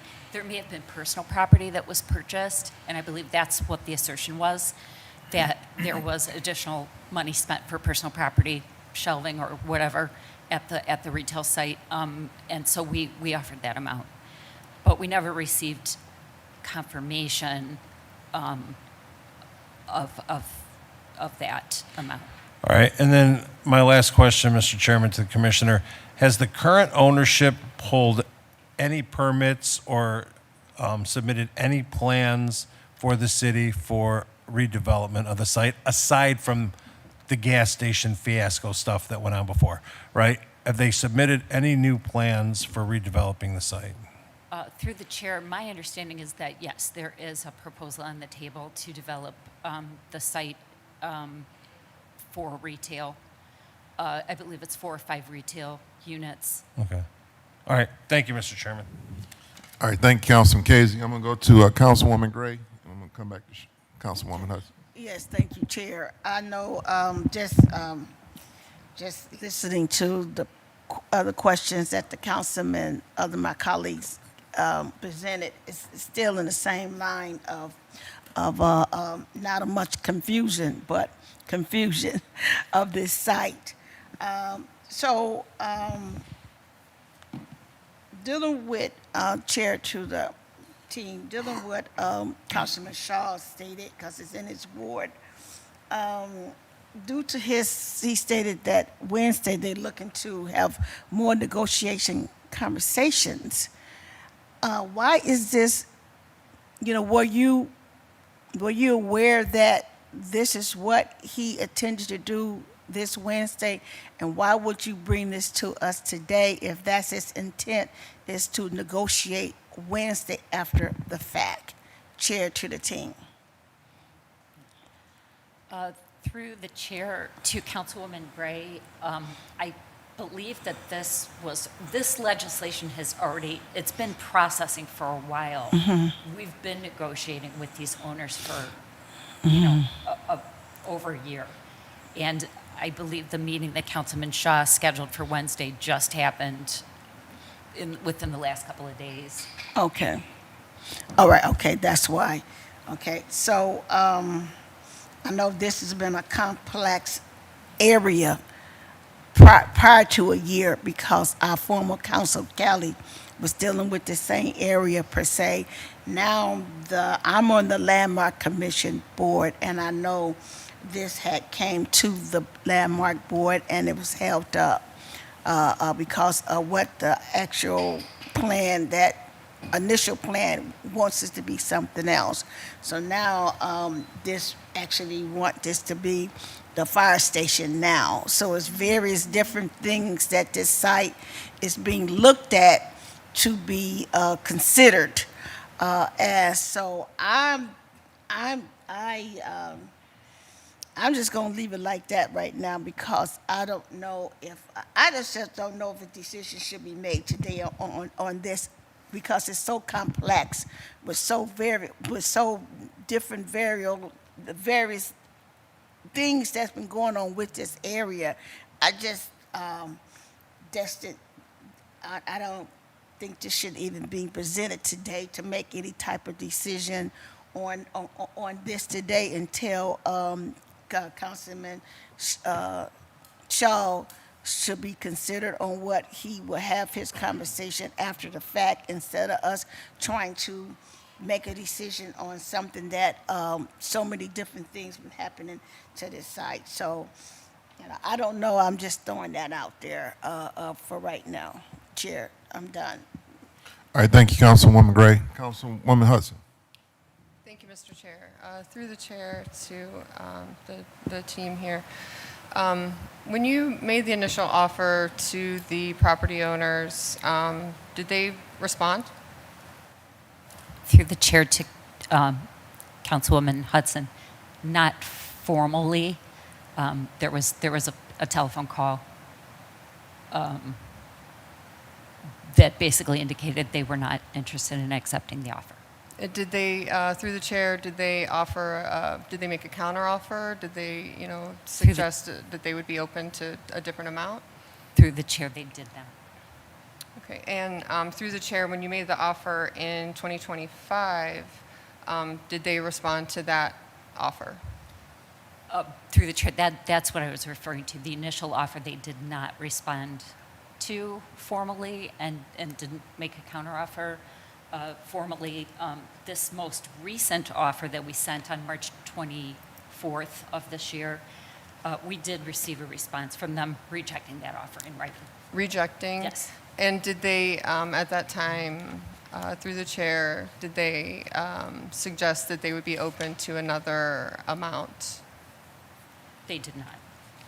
Okay, and through the chair, when you mentioned the $725,000 that was offered in 2025, you said that that was subject to the owner proving that they had made, certain other purchases related to the property that weren't reflected in the purchase price on the county website. Is that correct? Through the chair, yes. And did they provide that documentation proving those additional expenditures? They did not. For the shelving? Through the chair, we did not receive documentation of the personal property. There were also some other expenses that they asserted that they had. The leases had been entered into and so forth, but we did not receive the documentation. Okay. Through the chair, have they ever given the city an amount that they would be willing to accept for the property? Through the chair to Councilwoman Hudson, verbally, yes, there were some numbers that were discussed back in 2025, and I'm trying to recall, I believe that number was around 1.6 or $7 million. 1.6 or $7 million for a property they paid $575,000 for in January of 2024, by the way. January of 2024 is when this property changed hands. Through the chair, is that why the city decided to go after this property using eminent domain? Through the chair to Councilwoman Hudson, I don't want to say that's why, but I will just highlight the fact that we have been negotiating with them for a while and haven't seemed to be able to come to an agreement. So that certainly impacted the decision. Thank to you. move forward And today. through the chair, is the city constrained in what it can offer, property owners for what they purchase? Like, does the city have to abide by fair market value for the properties that they're purchasing? Through the chairman, generally, yes. So is it realistic for the city to be able to purchase this property for $1.6 or $1.7 million? Through the chair, in the absence of documentation proving that those funds were actually spent on this property, no. Okay, and through the chair, I just want to say that the standard for eminent domain is that the government must offer just compensation, and that the legal standard is that the property is for a valid public use. So a fire station absolutely meets the standard of a valid public use. It is the controversy that exists around eminent domain is largely around its use for economic development, not public purposes such as a fire station, which is precisely what eminent domain has been designed to be used for. Fire stations, police stations, roads, and other infrastructure projects. There is, through the chair, is there an existing business at this location? An open business at this location? Through the chair, there is not. Okay, thank you. I also want to add that the owners have neglected this property since purchasing it. They've allowed vandals to deface the building, steal any metal from around the structure, including from electrical boxes and utility poles, creating a dangerous situation for passers-by. They've also allowed illegal dumping to regularly occur on this property. Building a fire station at this location will not only provide a safe, modern facility for the workers at Station 23, it will stabilize what has historically been a very unstable location. The developers have proposed a strip mall. They've proposed turning this vacant CVS into a 5-storefront strip mall. This location couldn't support the CVS, and yet they want to turn it into 5 separate storefronts. They secured a liquor license for this location months before they even purchased the property, which means one of the storefronts will certainly be a convenience store with a liquor license, even though there are 2 other convenience stores with liquor licenses within less than a block from either direction of this property. And this site is on the very same block as an elementary school, Cadell Recreation Center, and Cadell Fine Arts Center. It is also directly across the street from a very large, historic, low-income housing development for families. In my opinion, this is the perfect use of eminent domain, and the civic nature of the entire site would be very well complemented by a fire station. I yield, Mr. Chair. All right, thank you, Councilwoman. Next, I'm going to go to Councilman Starr. Thank you, Chair, and as well as my council colleagues. regarding this ordinance. One of the two things, since it's a combination to me, is looking at ordinance number 368 as well as the ordinance number 487, which kind of deals with the major issue with this project. Some of the questions I believe some of my colleagues did ask, but I definitely want to reiterate just an understanding of what is the whole entire purpose of the city coming in to actually purchase a site. When we talk about a fire station in that neighborhood, I believe it's Fire Station 23, possibly needing a new facility, and it's over in that area. My question would be, how many alternative sites were evaluated before selecting? Is this 10022 Madison? Do you have anything that you could talk about with the selection process before potentially selecting this location through the chair?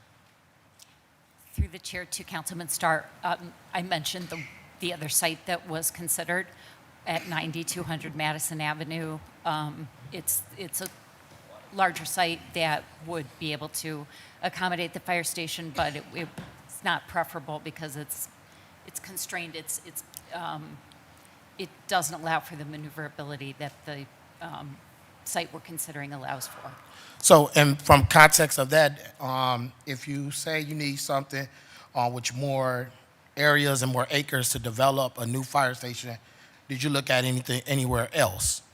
Or did you just, how many actual sites did the administration actually look at before saying this may be the best site for us to select through the chair? Through the chair to Councilman Starr. So because it's a fire station, it really can't consider too large of an area due to very specified location that's needed for response times. So we really didn't see anything else in the general vicinity that would be sufficient. And through your selection process, do you have any scoring criteria for that assessment process through the chair? Through the chair to Councilman Starr, I know that Division of Fire does have software that they use to evaluate sites for response times, but that we didn't engage in that exercise because the proximity of this site to the existing station, it wasn't necessary. All right, could we, through the chair to our staff, can we ask for the fire department to possibly provide that information? I think my colleague, Councilman Harsh, asked that question as well. But from a standpoint, have we done any environmental studies been completed on this actual area to ensure that it's a good place to add a fire station? Through the chair. Through the chair to Councilman Starr, we did do a phase 1, and I believe I'd have to go back and look at my notes and get you a definite answer, but I believe that it was deemed suitable. Okay, and then also from just from a financial standpoint, what will be the actual total projected cost for a project from acquisition through the completion if you did this fire station number 23 through the chair?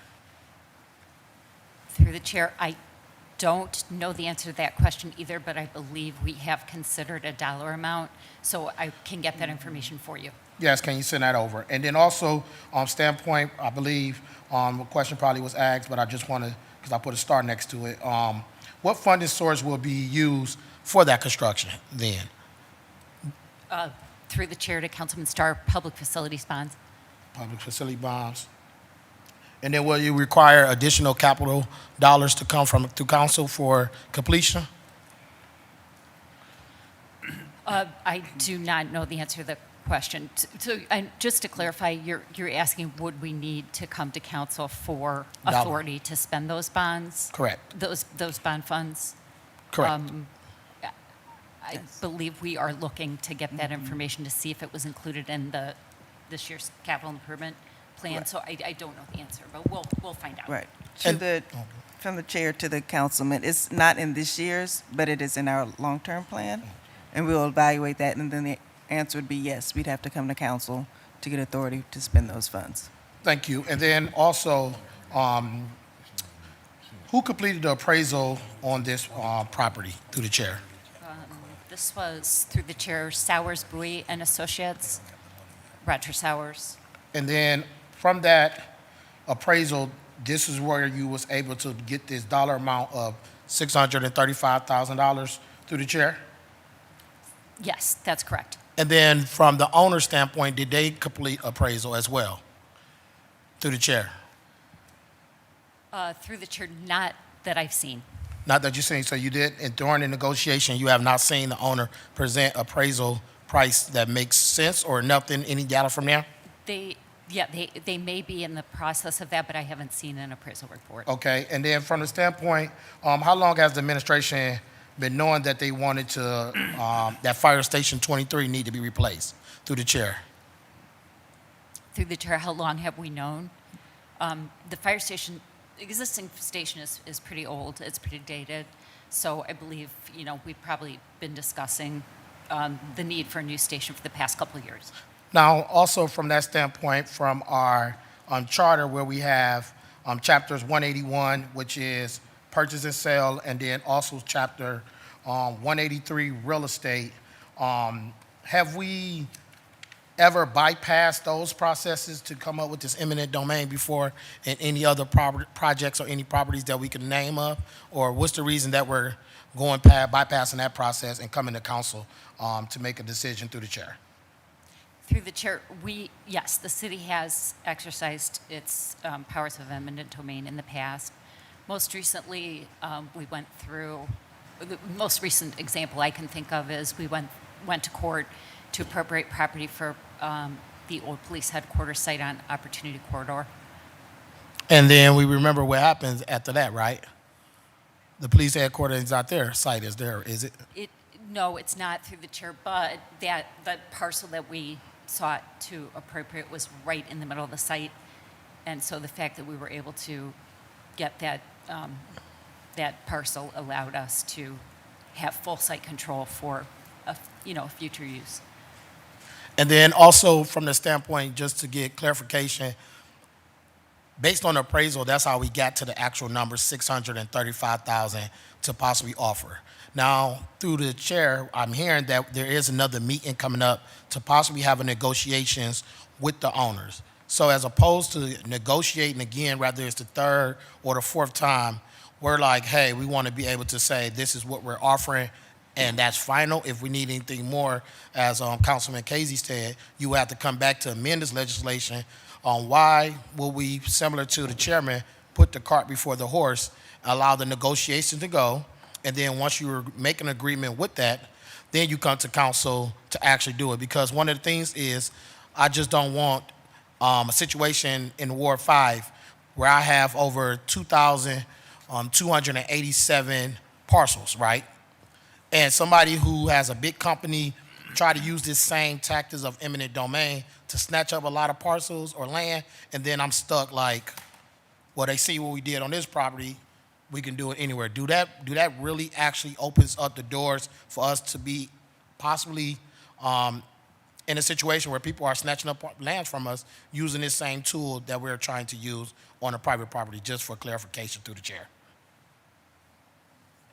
Through the chair, I'm not sure I understand your question, Councilman. What I'm saying is, we're using eminent domain, right? And I know the government can do that. So if we have other land parcels where we have another business in place and the city say, we want that land because we did our appraisal, we did our own assessment, and we think this is the best usage for whatever we want to develop, whether the owner wants to sell or not, or even if they want to inflate the price, we have a eminent domain process where we can say, well, no, this is the price that you're going to take, or we're going to snatch it from you. Is that something is that's ethical? Is that allowed? Is that doable? Is this something that we would look to do to someone else in a different area? Meaning, have we done this, and what has been the backlash? Because right now it's going to be whatever decision we make today at this table is going to be Cleveland City Council with a big headline, whether we were right or wrong, and we're going to be the ones taking the pushback, not the administration. So I want to make sure it's clear that if we did do this, what is the repercussions? What is going to actually take place, and is it okay for the government to decide to snatch somebody's property that they own and they bought and say, you're charging me too much, no, that ain't enough. I'm gonna give you what you're gonna get, and that's gonna take it. What's the point of someone being able to do business if the government at any given time, based on eminent domain, can snatch it up and take it from that owner? Is that something that it doesn't make sense to do that from a standpoint? And also, when I think of ethics, I oftentimes learned this from my professor at BW. He always said, when you want to talk ethics, just put it in your household. So now I'm saying, if I put myself in that owner's shoe, and put myself in their place, and I'm saying the government want to snatch my property and saying this is the price I'm giving you, well, who's the government to say that I can't charge you $1 million? Who's the government to say I can't? Well, this is the price that I got it going. A lot of people have a price, and some of this property just sit because no one wants to buy it for that rate. So therefore, if they choosing to upscale the price to whatever they be, us doing our own independent appraisal and saying that, no, this the price is worth and this the only thing we're giving you, it seems as if it's bully ball a little bit from my ethics standpoint. Do you think so, through the chair? Through the chair to Councilman Starr, the owner does have the option through this process to have their own appraisal done, their own independent appraisal. So, you know, this is very regulated by state law in the interest of fairness, and you know, so the price that we're offering is not the be-all, end-all. You know, they can certainly counter with what they feel the value is, and that's what this process is intended for, to ensure fairness. And through that fairness and that counter offer, say for instance they don't want to sell it for $635,000. Just for hypothetically, if the owner says, "Hey, I want $1 million," what happens if this legislation passes? If this ordinance passes through the chair, the ordinance would authorize the city to purchase this property for the appraised value of $635,000. That's the ordinance we're discussing now.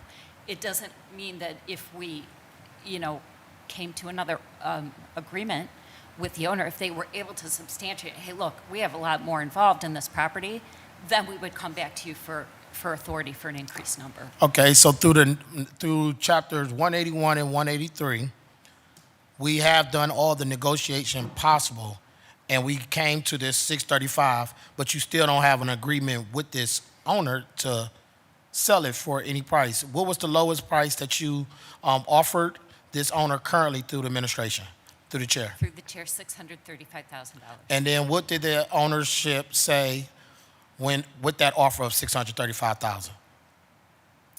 Through the chair. Through the chair, they did not accept that offer. So they did not accept this offer, and now we're coming to council like, no, this is the offer that we're giving. So what are? And the reason why, Councilman Starr, is because it's based on appraisal. That is the fair market value that was established by an independent appraisal. As I said, you know, the owner certainly has the option to seek their own appraisal and counter that evidence of value, but they have not done so. So if you do not reach an agreement of a price range, obviously if it's anything higher than $635,000, the administration will come back to council to make some amendments to get to a certain different dollar value? Or are we saying $635,000 is what we're offering, even though we offered that to them and they said no? That is correct, through the chair. That is our current offer. We have reached out to the owners to seek documentation of additional dollars spent on the property and have not received that. And so that's why we can't offer at this point any more than what we feel, you know, or not even what we feel, but what our appraiser determined to be the fair market value, which is $635,000. If we do receive something from the owner that says, hey, you know, here I have a signed lease, I have something else that shows that, you know, that the property should be valued more, then we'll go back to our appraiser and have them revise the appraisal and make a different offer. You know, we'd need an amendment to this ordinance, though. Correct. Yes, and I'll wrap up, Chair. I just want to make sure, you know, we are not putting council in the middle of making a decision on land or any acquisitions without going through the proper channels, as well as making sure our codified ordinance, our chapters 181, 183 is the one that is followed through, as opposed to anything. So I just wanted to make sure I don't want to be on the hook or be on the end where the city say they want to do eminent domain on a property in Ward 5 for whatever reason, and therefore the property owner feel as if they're being bullied and their property is being taken away. Even if they decided, or even if they were able to purchase something for a lower cost and they want to drive the market for themselves, I don't think it's safe for us to be able to open doors like this sometimes. So I'm definitely just a little cautious of that in the future if it was something that was in Ward 5. So I yield, Chair.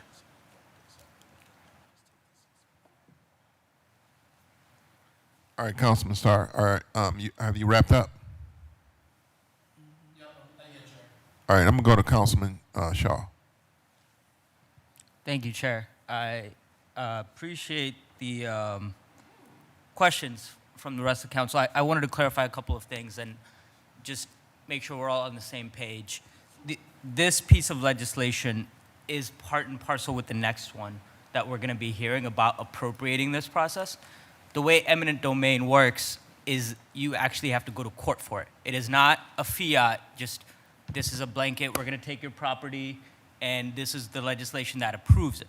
This simply allows us, the city, to go file in court the ability to start that process. Eminent domain is not a immediate process. It is going to be a longer process where we don't get to decide the price, the court does.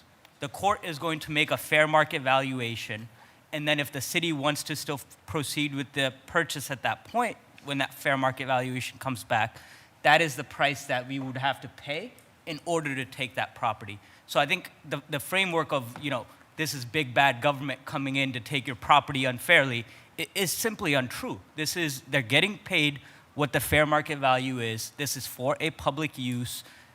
Every time I've heard our council, talk about how the city is getting overcharged by vendors, by contractors, by developers, we have an option on where we actually can take the side of the residents because we're going through a fair process. Because without this process, we are left at the whims of the market, which is where the developers get to say whatever price they want, and we have to pay that, or we get to go pound salt.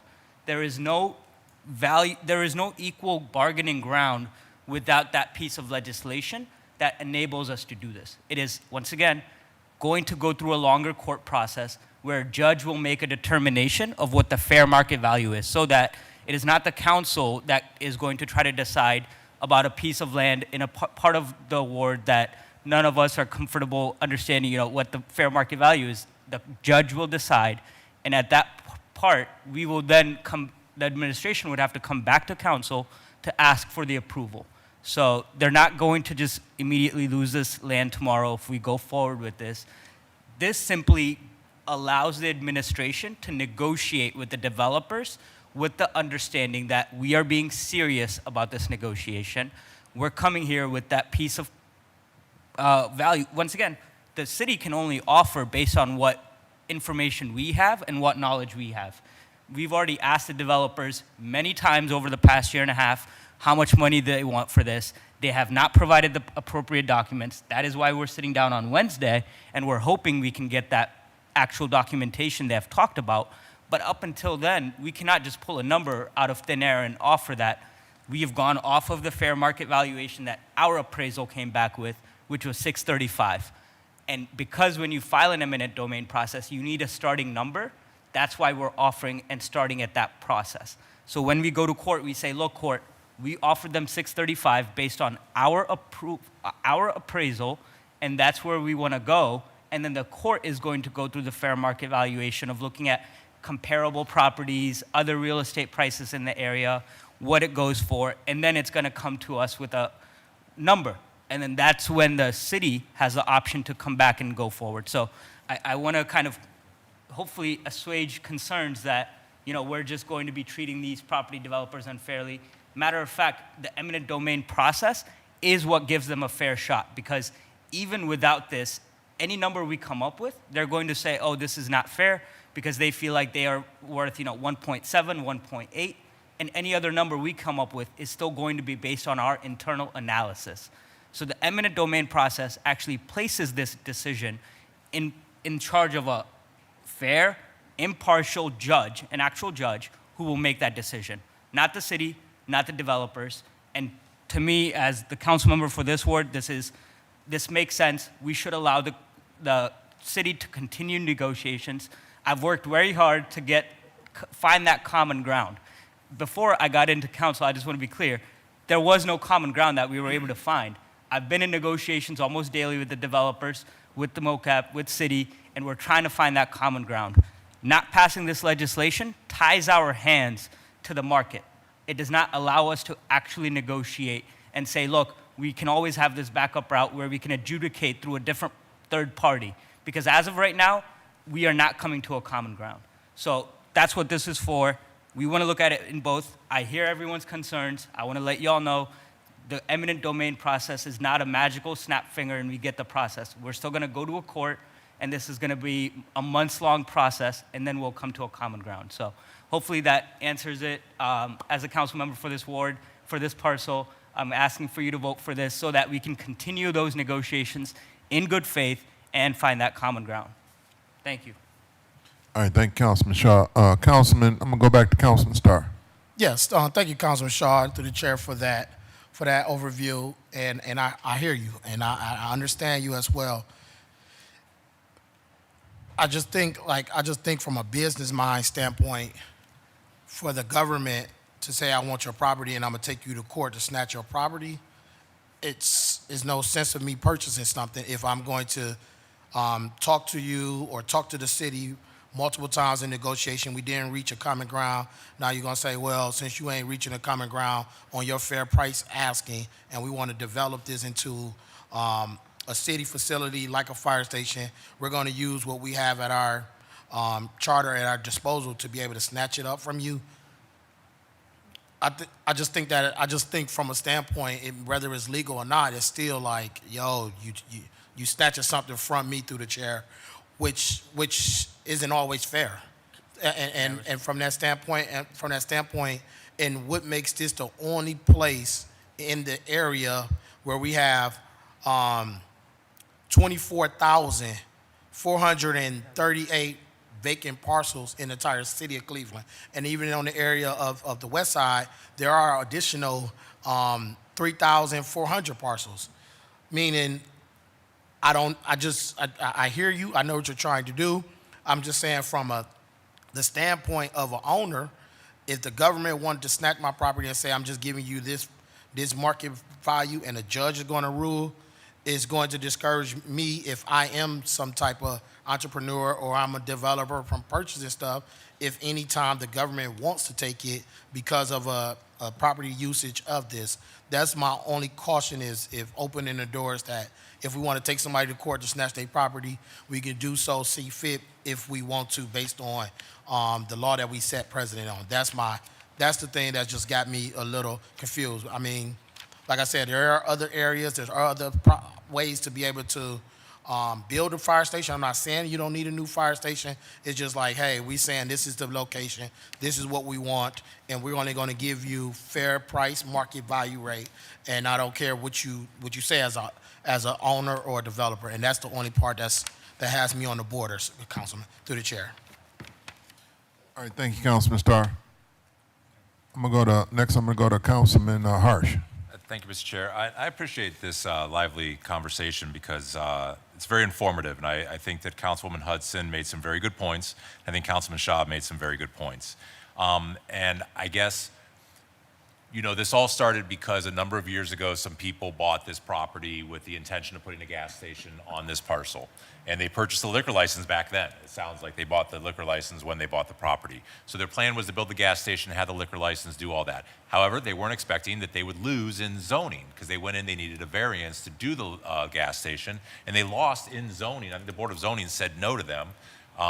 And so it was, and by the way, hats off to the neighborhood organizers who put that, got the people involved in this issue and brought people in on this.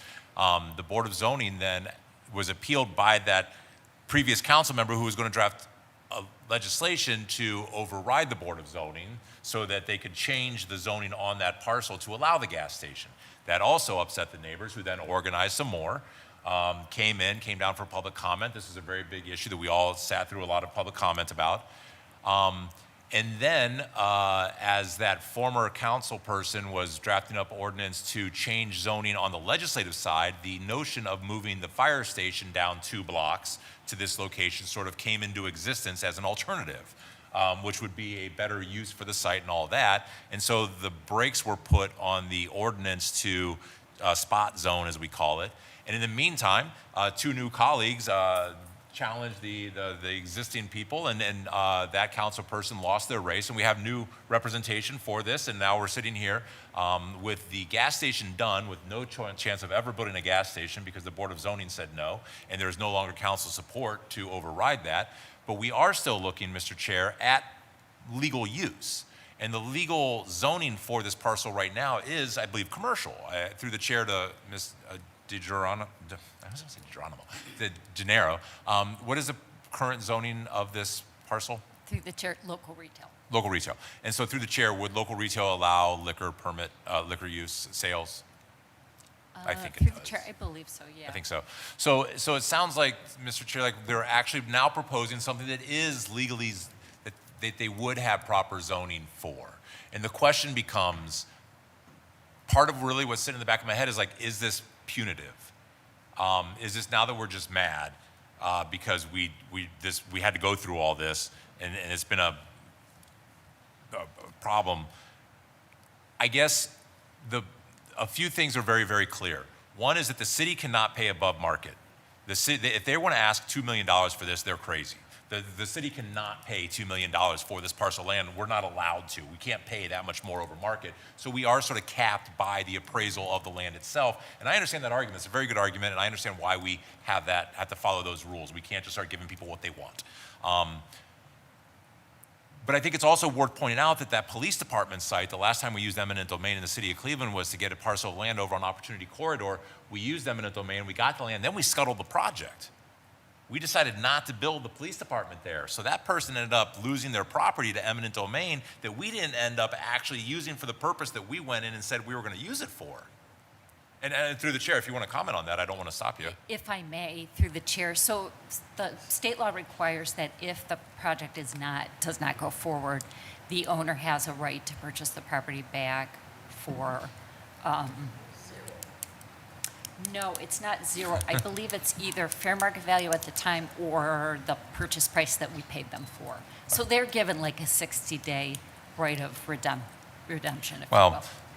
Either way, the point goes back to my question about, is this the only location? Is this this top location?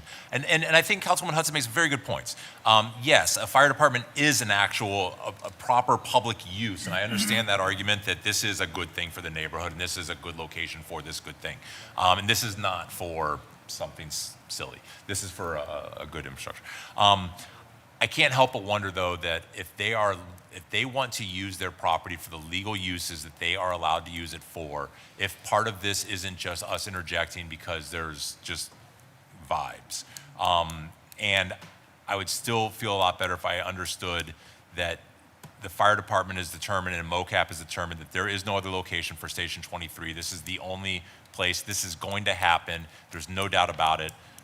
Because then I think that's the criteria where eminent domain becomes the sort of like negotiating thing, and you pass these pieces of legislation, then they can go to court and say, look, this is it, we're moving the fire department over here, we have to do it, this is where the fire department needs to go, so you can take your fair market consideration or not. I mean, I guess we'd force them to take it. I guess we'd write a check and they could choose not to cash it, but it's still uneasy, but I do appreciate all the conversation because I'm learning quite a bit, and I appreciate all that. And so, Mr. Chair, with that, I yield. All right, thank you, Councilman Harsh. I'm going to go to Councilman Shaw. Then I'm going to come back to Hudson. Yeah, I just wanted to address a couple of things. Okay. I hear Councilman Starr. I wanted to address the issue about what other parcels. I'm just trying to show you on the map, right? This is just 1 block away from the current fire station.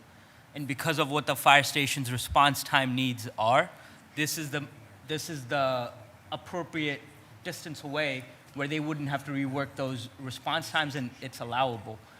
There is no other parcel that's large enough within that circumference that they need, the radius of amount that they need because of its proximity to the current location. For me, it's also as, once again, the ward council member here, the rest of the parcel is also a civic-minded parcel. We have here the rec center, the school, and the Tamir Rice Memorial.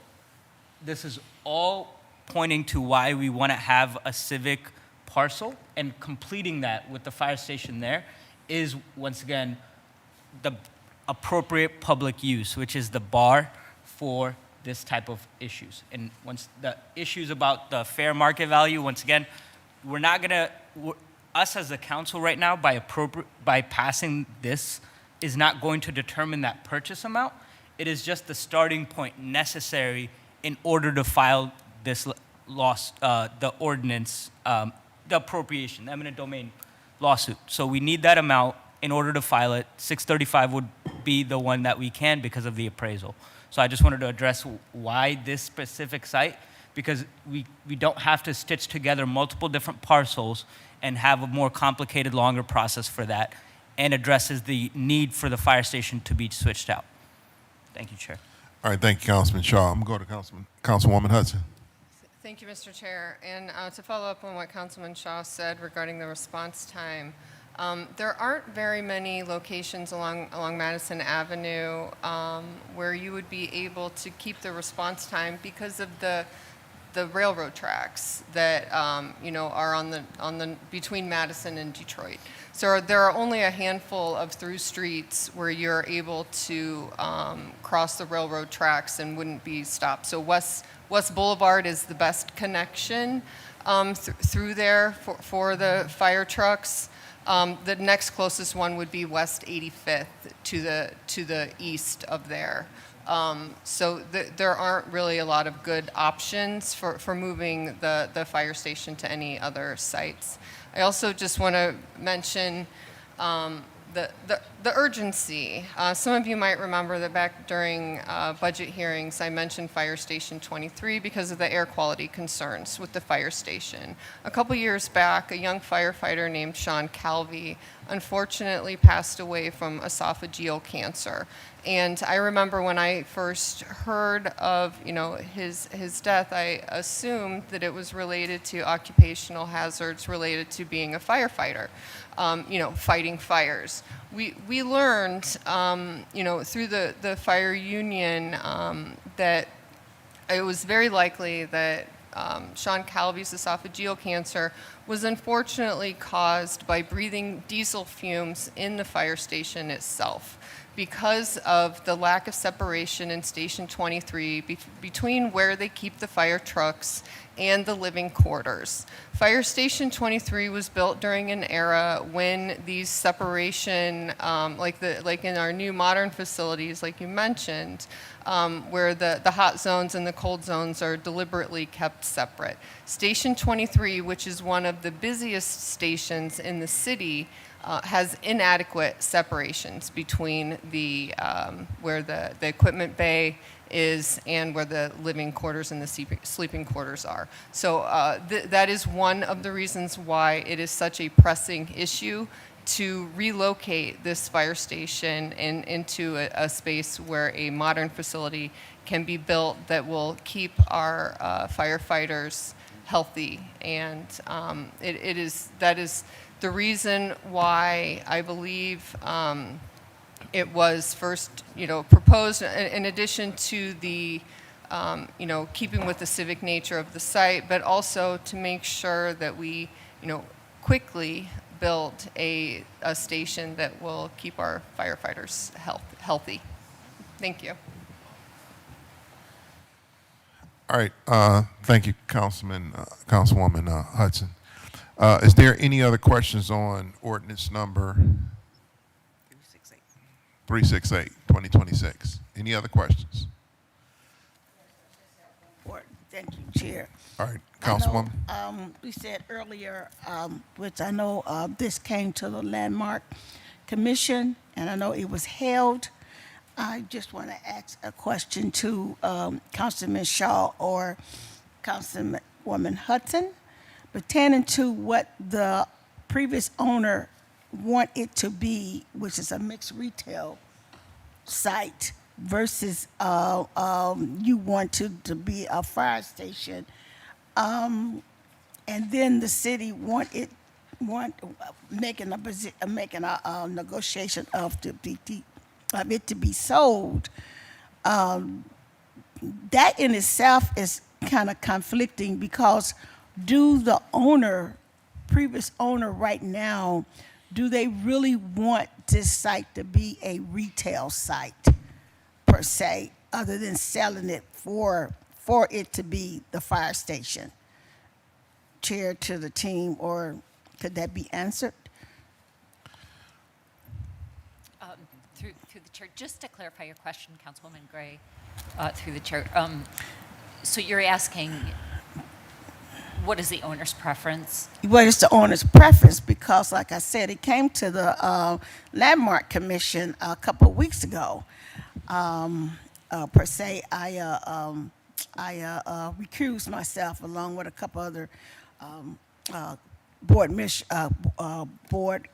commissioners too, due to the conflicting situation of this site per se.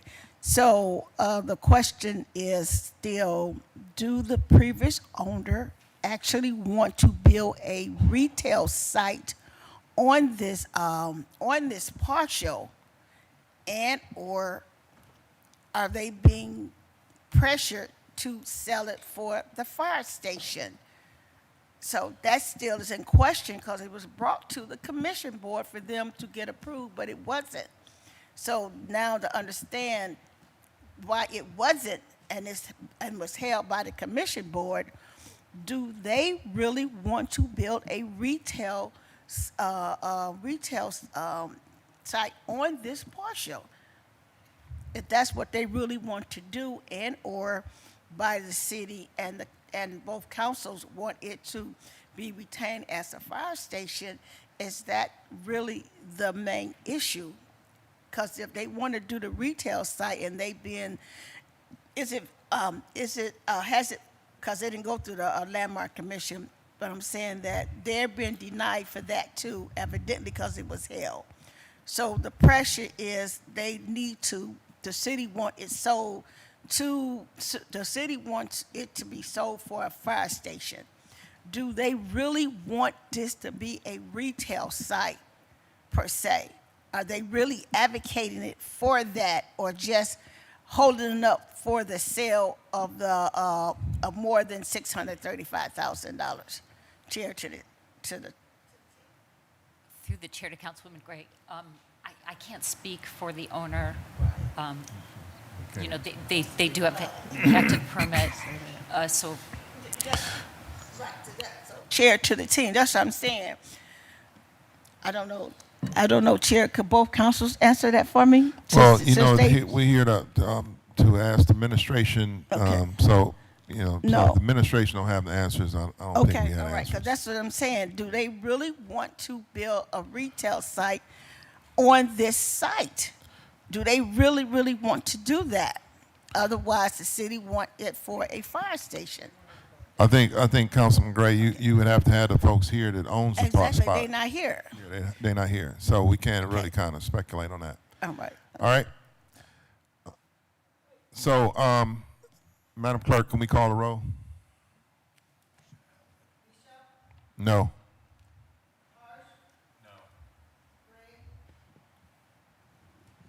Can I abstain? No.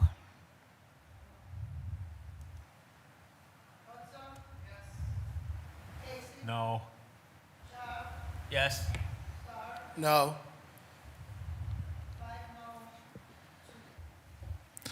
All right.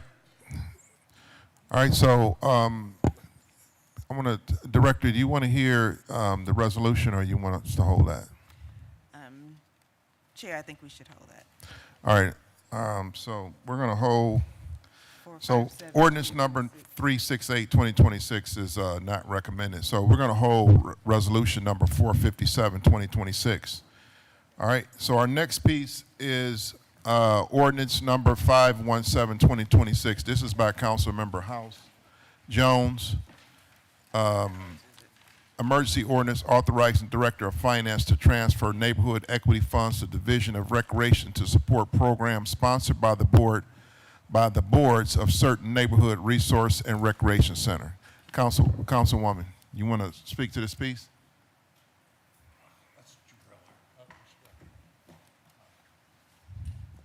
Good morning to council members.